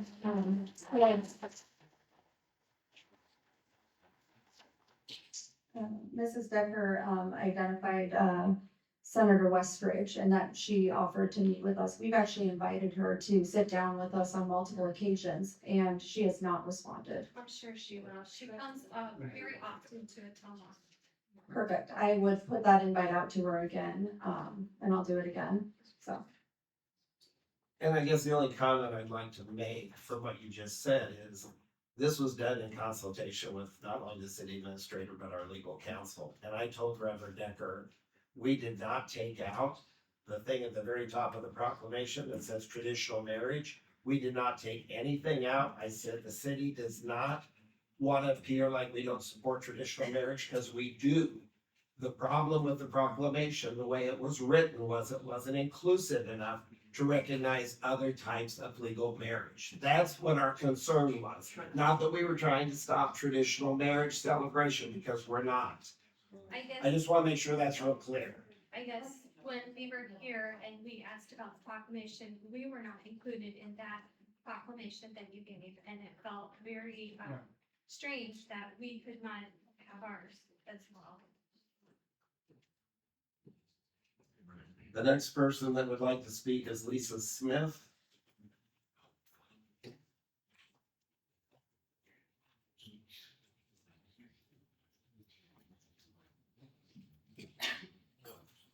My name's Lisa Smith, 750 West Mary.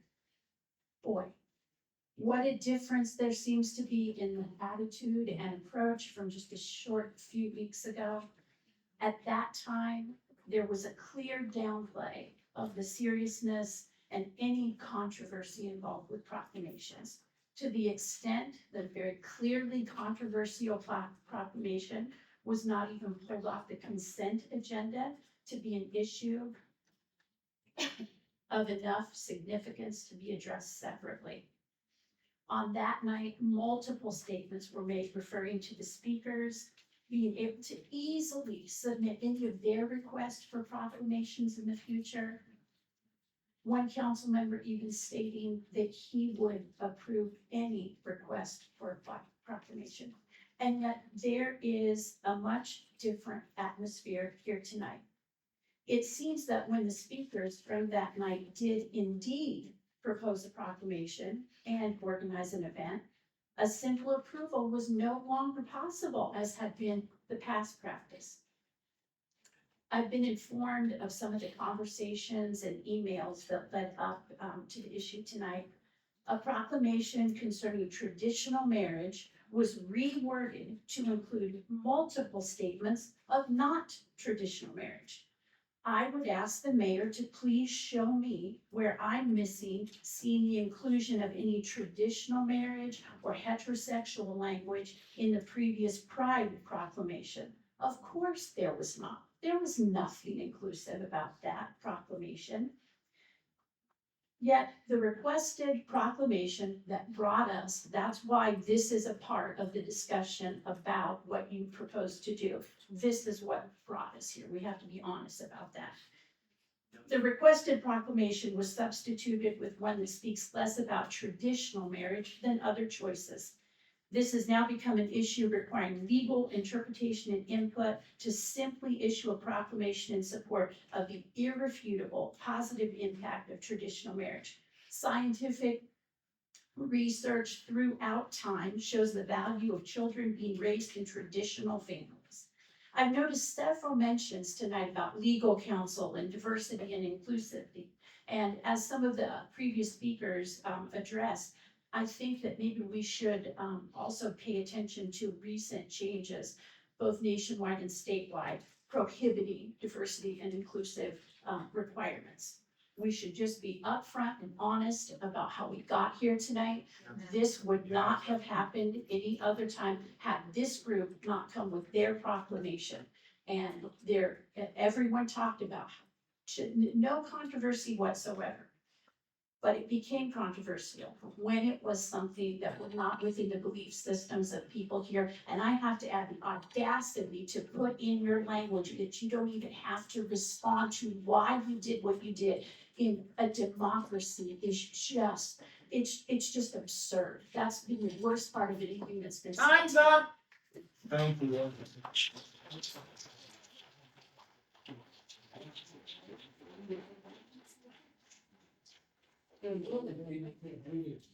Next would be Tony Dupre.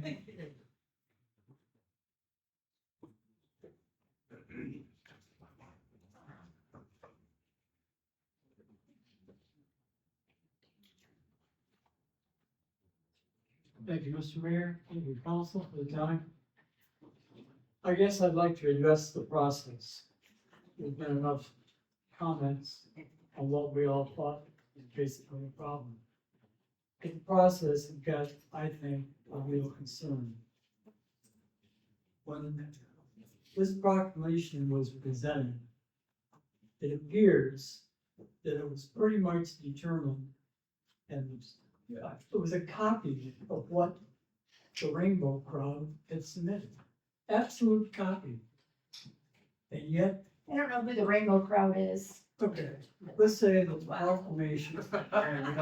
You don't know? I'd like you to explain to me who the Rainbow Crowd is. We all know here. Well, not everyone is here who they know. Listen, my point is, I think the council has to decide if a proclamation is going to be granted or not. Not one or two individuals. That's all I was saying. Thank you for all.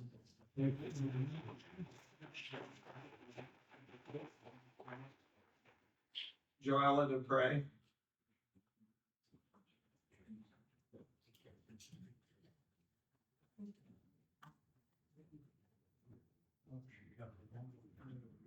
I'm Joella Dupre. I live at 506 Shaw Avenue, Ottumwa, Iowa.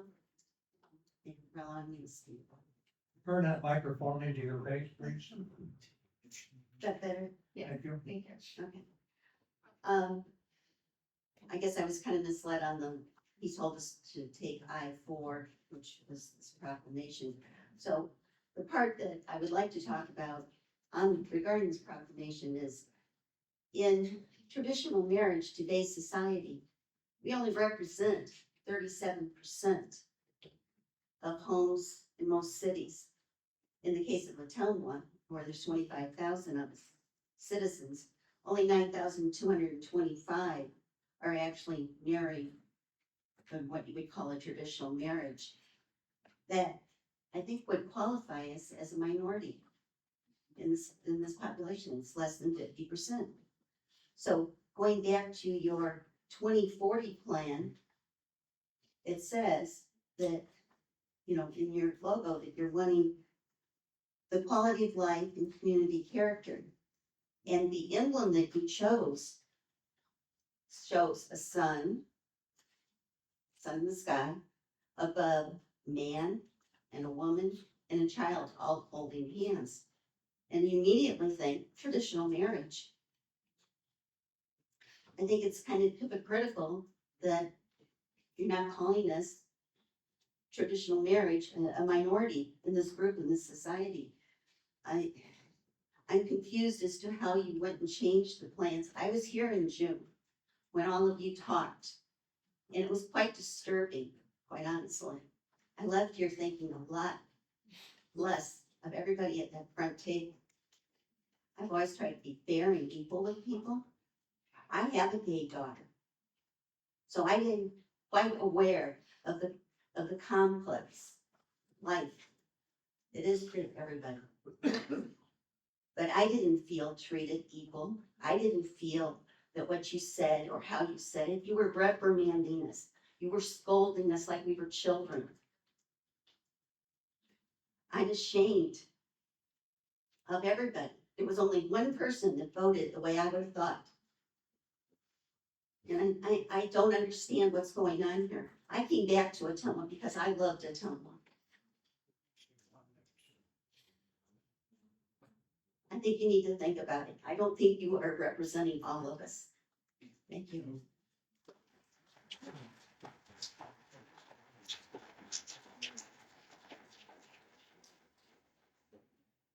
Stephen Croft. Oh, Jake, it's my turn. Good evening.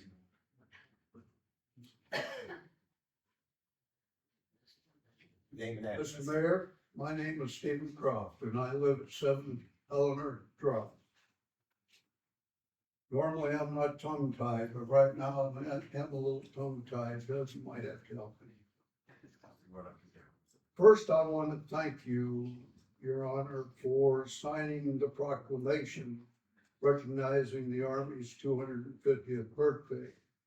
There are several thousand Ottumwans since our founding as a city who have put on the uniform of a soldier and have left their community and served well and honorably and with distinction around the world.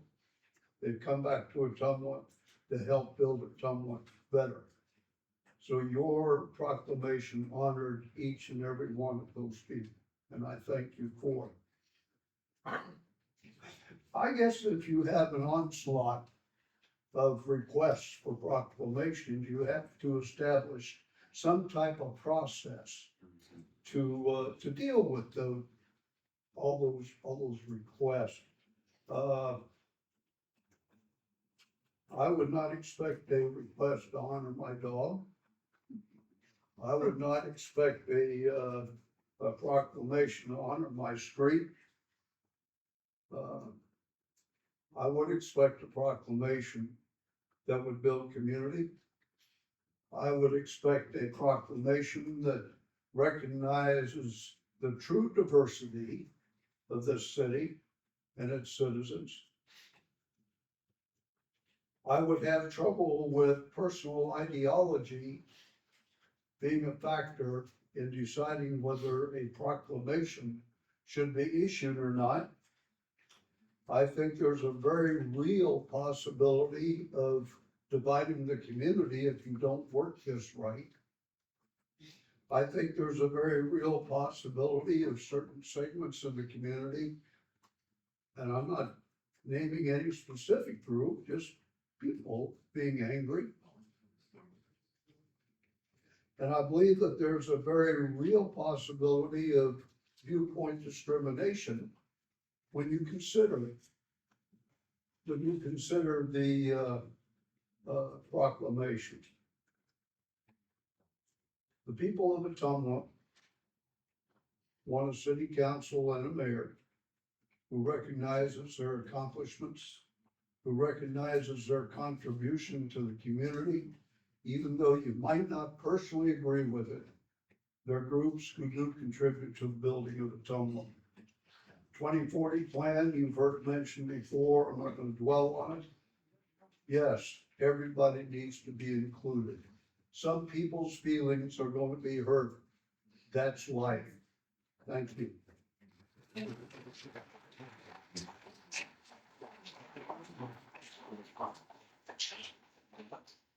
Christian Schrock.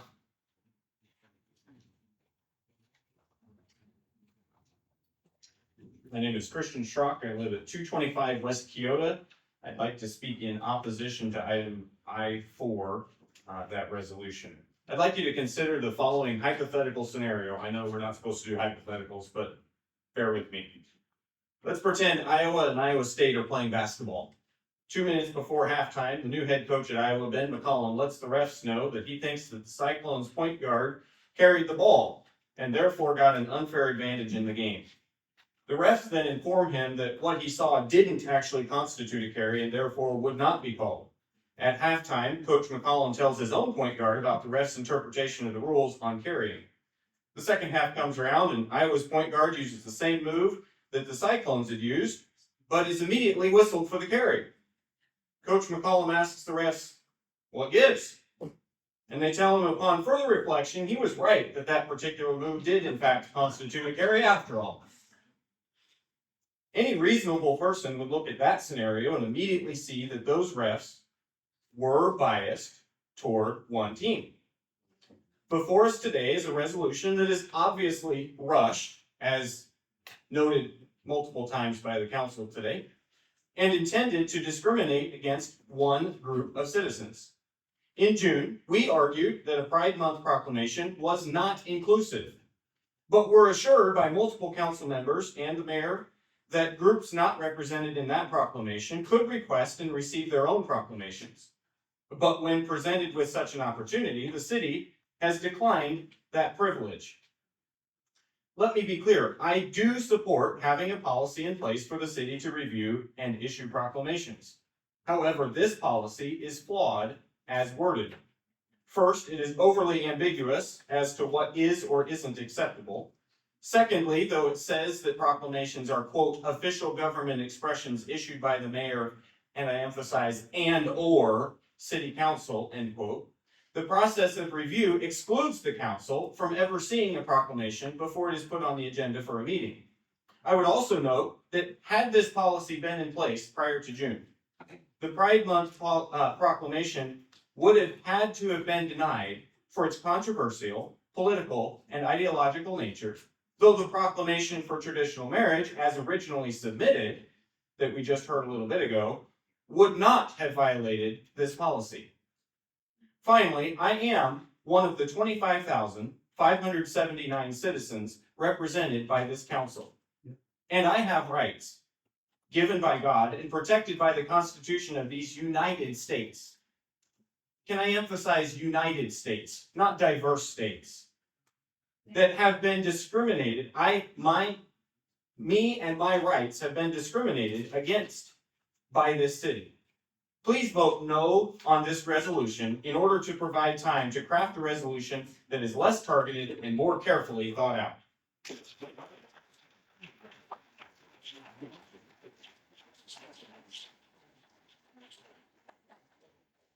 Brenda Case.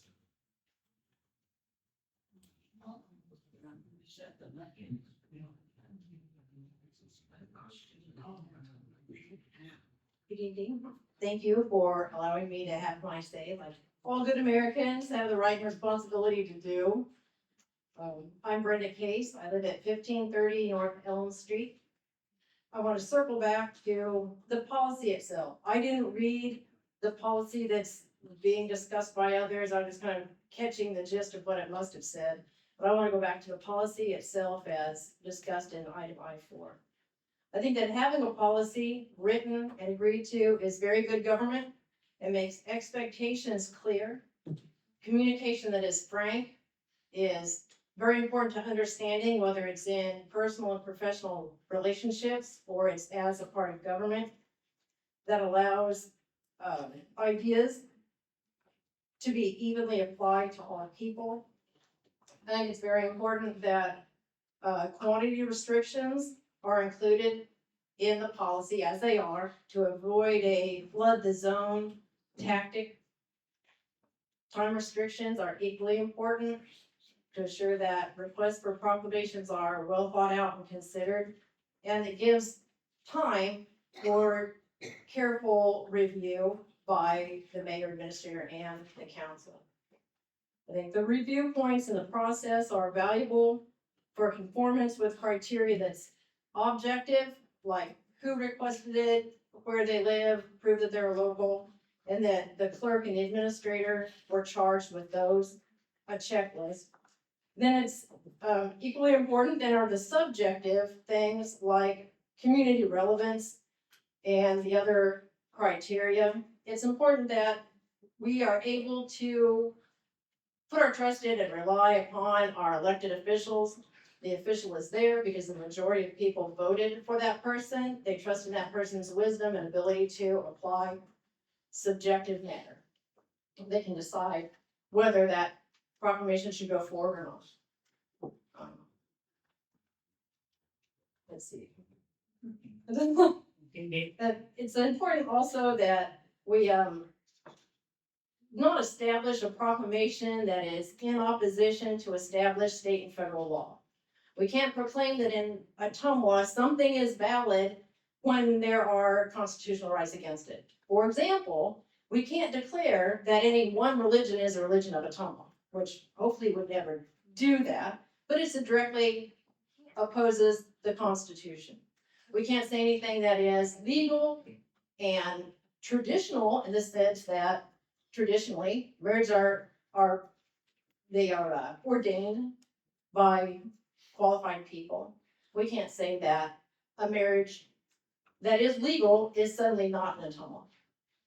So we need to be fair. We need to follow the rule of law. Thank you. Exactly. Not just one group. Katie Howard.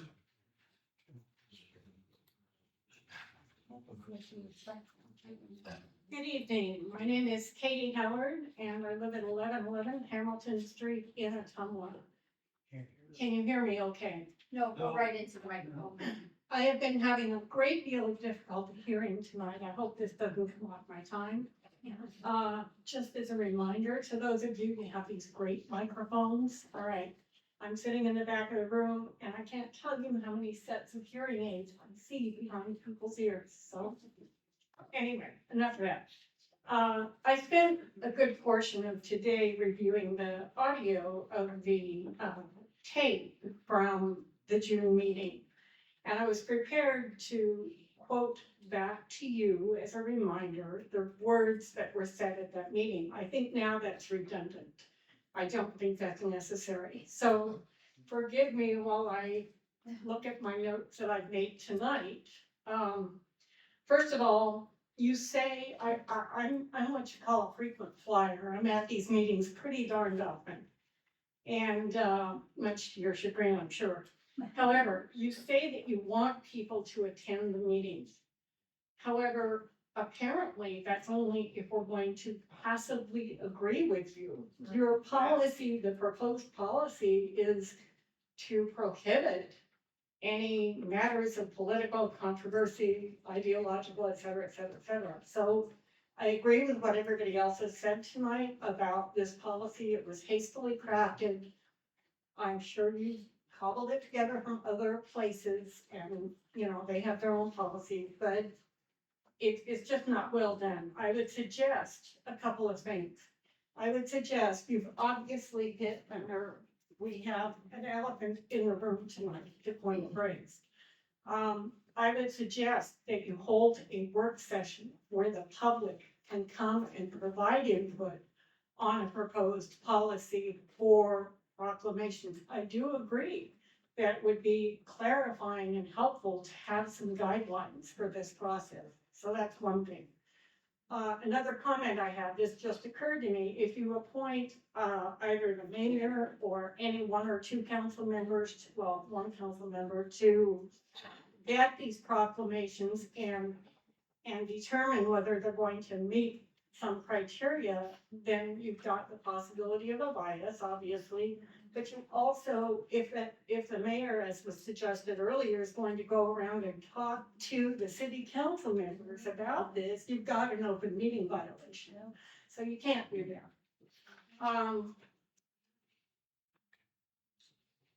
You have in your proposed policy a 30-day requirement to file these in advance, and tonight during discussion, it seemed that was, I'm running out of time. It seemed that was extended with even further review, and I'm just going to say that sometimes these events come up rather quickly, so 30 days plus is going to be too much. I have much more. I hope you have a work session. Thank you very much.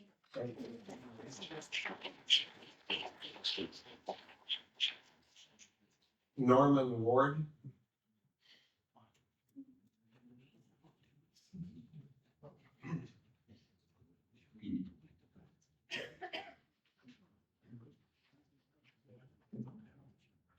My name is Norman Ward. I live at 818 Glenwood Avenue here in Ottumwa. And by the way, I'm not necessarily part of the bigger group that's here, but I do have the same values, share those same values on traditional marriage. After a group of Ottumwa citizens wanting to have a day proclaimed in recognition of those who follow a traditional marriage plan was presented to the mayor and an idea for the parade to honor those who successfully adhere to such marriages. Ottumwans are now being told the rules are being changed in the approval process of proclamation. This gives the appearance of discriminating against a segment of Ottumwa society by not giving equal opportunity and recognition. It is my understanding that the same language used to draft the Pride Proclamation, not exact, but it was similar, was used in the drafting of the Traditional Marriage Proclamation. Of course, you're going to have different words because there's different values, different entities of people in the society. The proposed guidelines would eliminate the Pride Proclamation, as was previously mentioned. It's ideological. If you go back and look at those and put them up to these new rules, would they hold muster?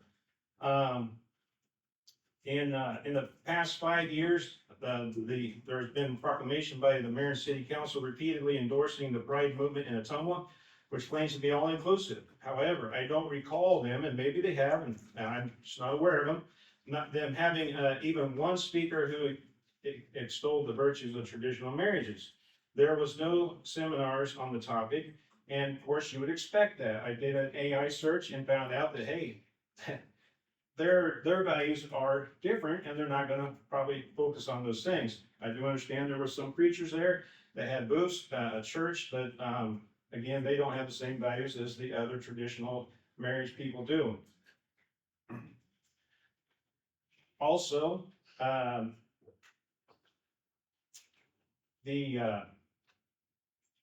recently Iowa passed a law banning the practices of DEI and many of the nonprofit programs in Ottumwa, and I hate to see them lose their funding, but DEI is being targeted by the federal government. Anyone who gets federal grants can be removed from that. And so you need to consider that, you know, how are you going to approach those of us who are of the traditional marriage?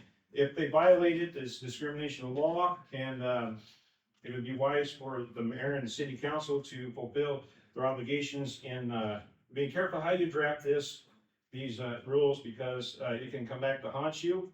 And even though you may not agree with the tenets of these things, just to avoid discrimination, that it was recommended that that you go ahead and be fair and balanced in the way you approach those things.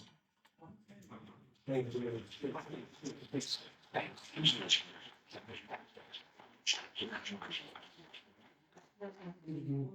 Mickey Hunt Senior. We wanna bring the mic to him? Can we do that? Bring the mic to him. We'll bring them. Just take it off the clip you press on the bottom. There you go.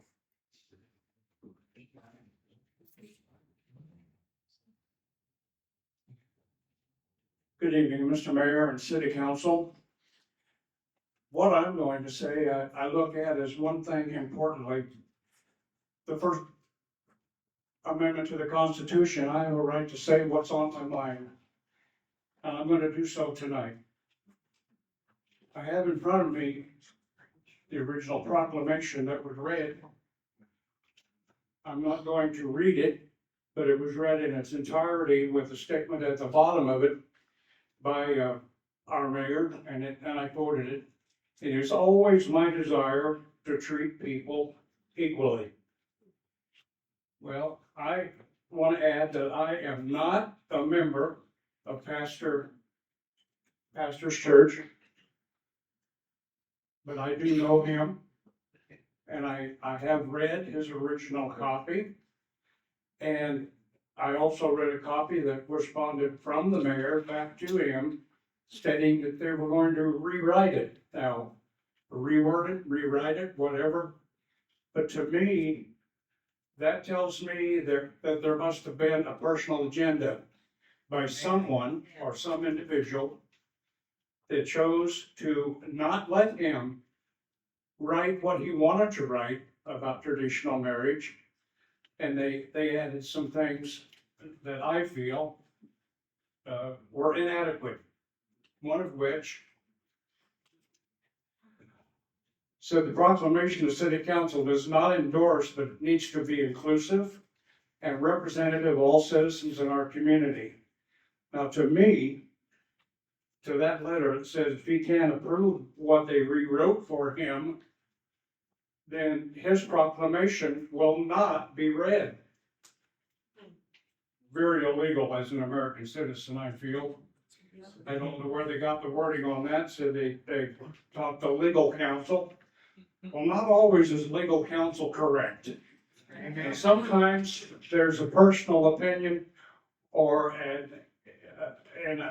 something to be added that they don't want to be added. Therefore, they change it and they reword it. And we hear about it all the time out on the street from the people that are doing all this commotion. But I'd like to think that traditional marriage has now been approached by the correct people with the correct comments. And I might also add, folks, that I don't hate anybody, but I know that overheard a conversation by a city council person, I will not name a name, that made the statement, and I quote, "All you Republicans are haters." Well, I'm a Republican. I'm not a hater. Right. I love the world. I love people in it. Our country has been formed by traditional marriages, one of which I'm very proud of. And he sits right there. Lieutenant Hux. You know, been on the Ottumwa Police Force for 29 years. I don't know how much longer he's going to do that, but anyway, I'm very proud of him. And I want to add also, folks, that I sit on the front row, and I agree with the lady. I don't know who said it, but if you've got those mics in front of you, and I want to come to the meetings, but I want to hear what you have to say. So either put those things up closer to your mouth or just turn them off. I want to hear what you want to vote on, we want to vote on, we're the citizens So thank you very much, and now I'll just sit down.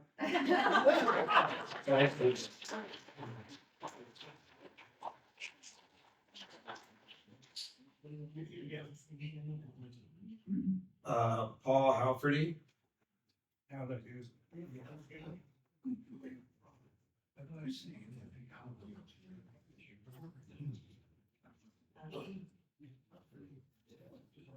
Paul Halferty, 13008 110th Avenue, Ottumwa.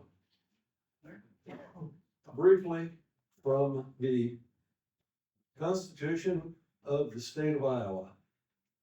Every person may speak, write, and publish his sentiments on all subjects, being responsible for the abuse of that right. No law shall be passed to restrain or abridge the liberty of speech or of the press. I am not going to waste your time repeating what's already been said tonight. But I will say this, one thing that stood out to me was that, and I am a member of Pastor Decker's church. We were told that the city of Ottumwa was too inclusive to include us. I have trouble following that reasoning. I also note that several people have mentioned that other churches do not necessarily believe the way we do. That's correct. French philosopher Voltaire said, God created mankind and then man returned the favor. Yeah. Nothing else to say. Thank you.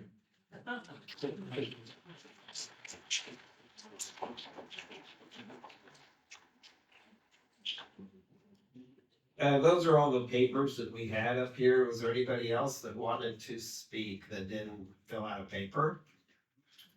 Yes. Can I speak? Yeah, come on up to the podium and state your name and address.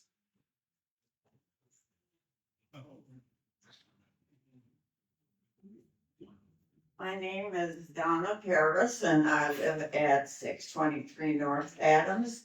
And we've lived in that house for 32 years and we've had issues with some of our streets, but who doesn't in a town? So, I did not plan on speaking, but nobody's mentioned this. Every one of you guys up there have had a parent that was married to the opposite sex. And I don't know how many of you are married, but you have gotten thoughts of marriage. And it seems like this proposition is such, of all the things going on in the world with Ukraine and the government and everything, we cannot get the opportunity to have a parade in honor of marriage. I just celebrated 70 years to the same man.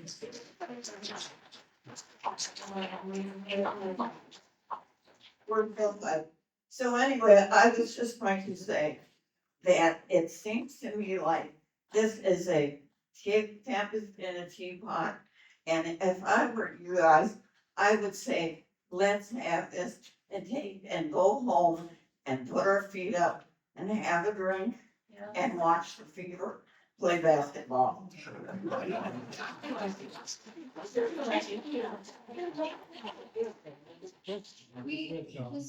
We are not stopping a parade. Correct, No. like, yes, there is still a parade. We're not stopping that. I just wanted to clarify that. What? Well, I don't want to cover for. Was there anybody else that would like to speak tonight that didn't fill out a sheet? Are we doing the wrong agenda item, Joe? Or no, we're not there yet. Okay, I just want to say one thing, and I'm not trying to be argumentative when I say this, but it's really important to me that people understand where I'm coming from. Exactly. This decision to not do the proclamation wasn't just a decision made by myself. There was other people involved in making that decision and not put it on the agenda, and including our legal counsel. I told Pastor Decker from the very, very beginning that I did not have any problem with celebrating traditional marriage, and the city of Ottumwa has no issue celebrating traditional marriage. I want to make that perfectly clear. Nobody has any problem with that. The problem I had when I read his proclamation is it wasn't inclusive enough to recognize the other forms of marriage. I've been respectful of you folks, so you need to be respectful of me, okay? You need to earn it. Now, let's be respectful. Everybody just calm down, everybody, let's just calm down, get back on track. I know it's hard, because I know emotions are high, but let's just calm down, everybody, just take a step back for a second. So I just don't want people to think that myself or the city council or the city of Ottumwa does not support and want to see traditional marriage be celebrated, because that is not true at all. I just want to make sure people clearly get that message. Because tonight it sounds like people are saying, we're opposed to traditional marriage and letting you celebrate it. That is not the truth at all. So I want to make sure everybody understands that. So does that mean you're gonna? So Mayor, I would actually, as we've heard, conversation of this, I would move to table this, thank you, resolution, with the process of, or the proclamation policy, so we can have further discussion.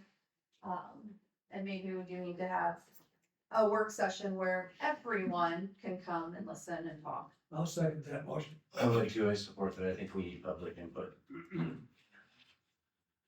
Okay, so we have a first and a second Right. to table this. You guys ready to vote on that? Yep. Chris will take the roll. Councilmember Hoffman, Yes. Councilmember McIntyre, Yes. Councilmember Cavanagh, Yes. Councilmember Reed, Yes. Councilmember Galloway. Yes. Okay. We'll keep going on with our 3 other resolutions that we still need to go through. Resolution number 141, 2025, resolution in support of and calling for a special election on the imposition of a local option sales and services tax within the city of Agency, Iowa, at the rate of 1%. Recommendation pass and adopt resolution number 141, 2025. Is there a motion to approve the recommendation? Move the recommendation. Second. And Chris, I believe you're gonna cover this. Well, this is the same, it's the same thing that was presented for the city of Kirkville. They want to keep their local option sales tax, so it needs to be on this next ballot and have the population vote on it, so there's really nothing any different than the last one that was presented for you. So they also thought they were covered already. I believe so, yes. And they have to have 50% of the cities and the counties vote to support it. So that's why it's on tonight. Yeah. Yeah. Does any council members have any questions of Chris regarding this resolution?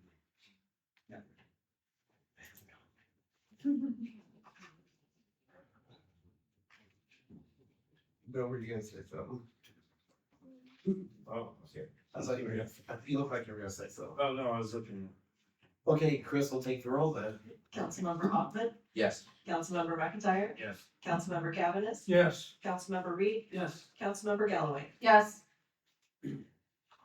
Resolution number 142, 2025, fixing a date for a public hearing on the proposed vacation of a portion of the 12-foot alleyway running northwest, southeast between certain lots in Connell's Addition and Norris's subdivision and primarily adjacent to an existing Ottumwa Community School District parking lot within the city of Ottumwa.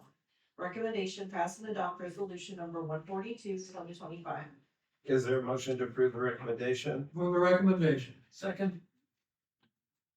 Amal, are you or Jake gonna present on this? We're setting the date, no discussion on it. Just fixing the date, no discussion with it. Okay. Does anybody on the council have any questions regarding this item for Amal? Nope. If not, Chris, will take the roll. Councilmember Hoffman, Yes. Councilmember McIntyre, Yes. Councilmember Cavanagh. Yes. Councilmember Reed, Yes. Councilmember Galloway. Yes. Resolution number 143, 2025, fixing date for public hearing on the proposed vacation of an alleyway and any additional right-of-way existing on certain city-owned real estate, all located in Norris subdivision outlot number 33 within the city of Ottumwa, Iowa. Recommendation passing of resolution number 143, 2025. Is there a motion to approve the recommendation? Move the recommendation. Second. Okay, Jake. Yeah, so this is just setting the date for these hearings. We'll run a lot of information for you next time. Great. We're just trying to give you extra microphone time. I appreciate that, I need it. I want you to walk back and forth a little. Does the council have any questions for Jake regarding this item? No. Okay, Chris will take the roll. Councilmember Hoffman, Yes. Councilmember McIntyre, Yes. Councilmember Cavanagh, Yes. Councilmember Reed, Yes. Councilmember Galloway. Yes.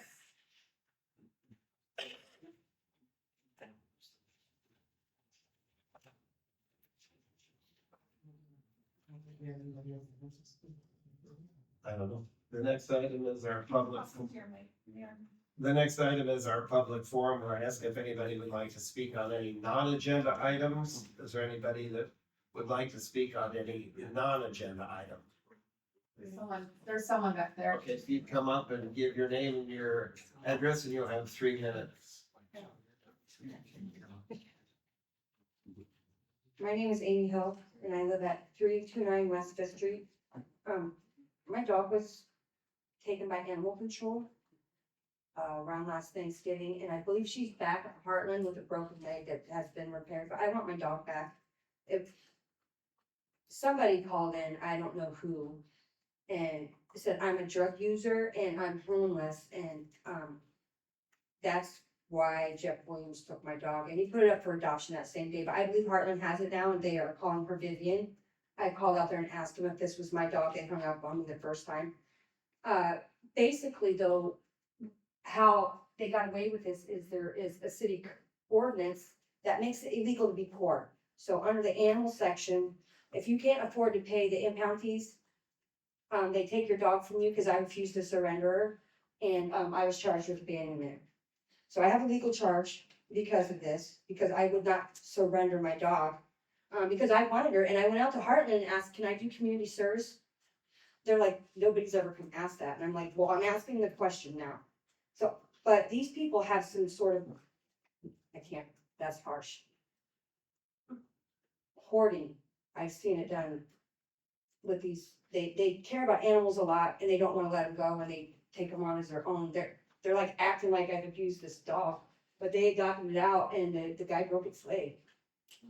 And it's got a permanent plate now, and I want her back. And I'm willing to do community service work. I'll pay 3 times as much, I don't care. But she's kind of a special breed, and she takes a lot of patience, and you have to be very, very kind to this dog, and keep your eye on her at all times, because she will do some crazy things. But, it took me a long time to learn to even communicate with her, because she would just look at me like, I ain't coming in, and she just said that, nope, nope. And then, I kind of learned that clicking sound that I noticed she would make with her litter mates, and one day she just perked up, and I'm like, oh, okay. So then she would start coming to me if I made that noise, but, I want my dog back, and I don't know how to go about doing it, because they'll call the police if I go out there. And, they've already told the police to tell me not to come out there, that I'm not welcome out there. Nobody's gonna love her like I do. I'll pay for it. I got an interview with JBS tomorrow. I guess it's illegal to be poor around here. Are you sure it's your dog? I'm pretty sure. I'm pretty sure, and when I called out and asked, you know, is that dog you're calling Vivian, is that my Aaliyah?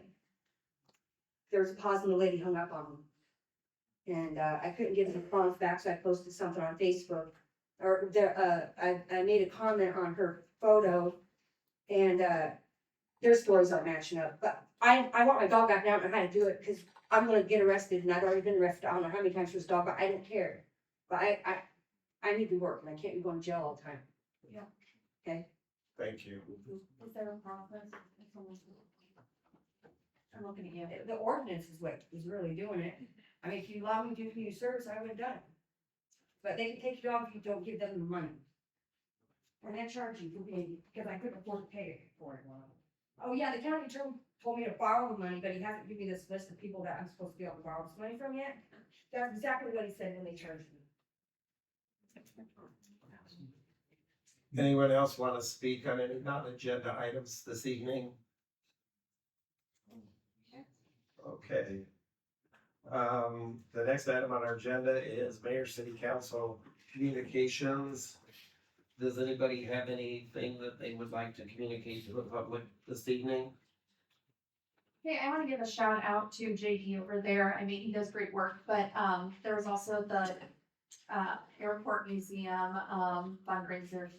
I can't remember exactly what it's called because it's a long name, but it was a phenomenal event. JD and all the people out there did absolutely phenomenal. Next year, I hope to see everyone out there because you all are missing out if you're not out there. If you haven't seen the museum out there or looked at our airport, you all are missing out, and I encourage you to go out because it's a phenomenal facility, and that museum is really cool too. So props to JD and everyone out there that brought that event to life. Any other announcements, messages, or anything that council would like to communicate? Actually, just one thing, and Chief, I just wanted to mention the EMS advisory board. Chad, you were there, we met a couple times now, I don't want to go into huge detail, but I believe we're making great headway there for EMS for Ottumwa to get the best quality care to people's doorsteps. There's a good group, good working hard, and it's moving forward well, so. Good. Anybody have anything else? Okay, if not, I would entertain a motion to adjourn our city council meeting. Second. Chris will take the roll. Councilmember Hoffman, Yes. Councilmember McIntyre. Yes. Councilmember Cavanagh. Yes. Councilmember Reed. Yes. Councilmember Galloway. No. Yes.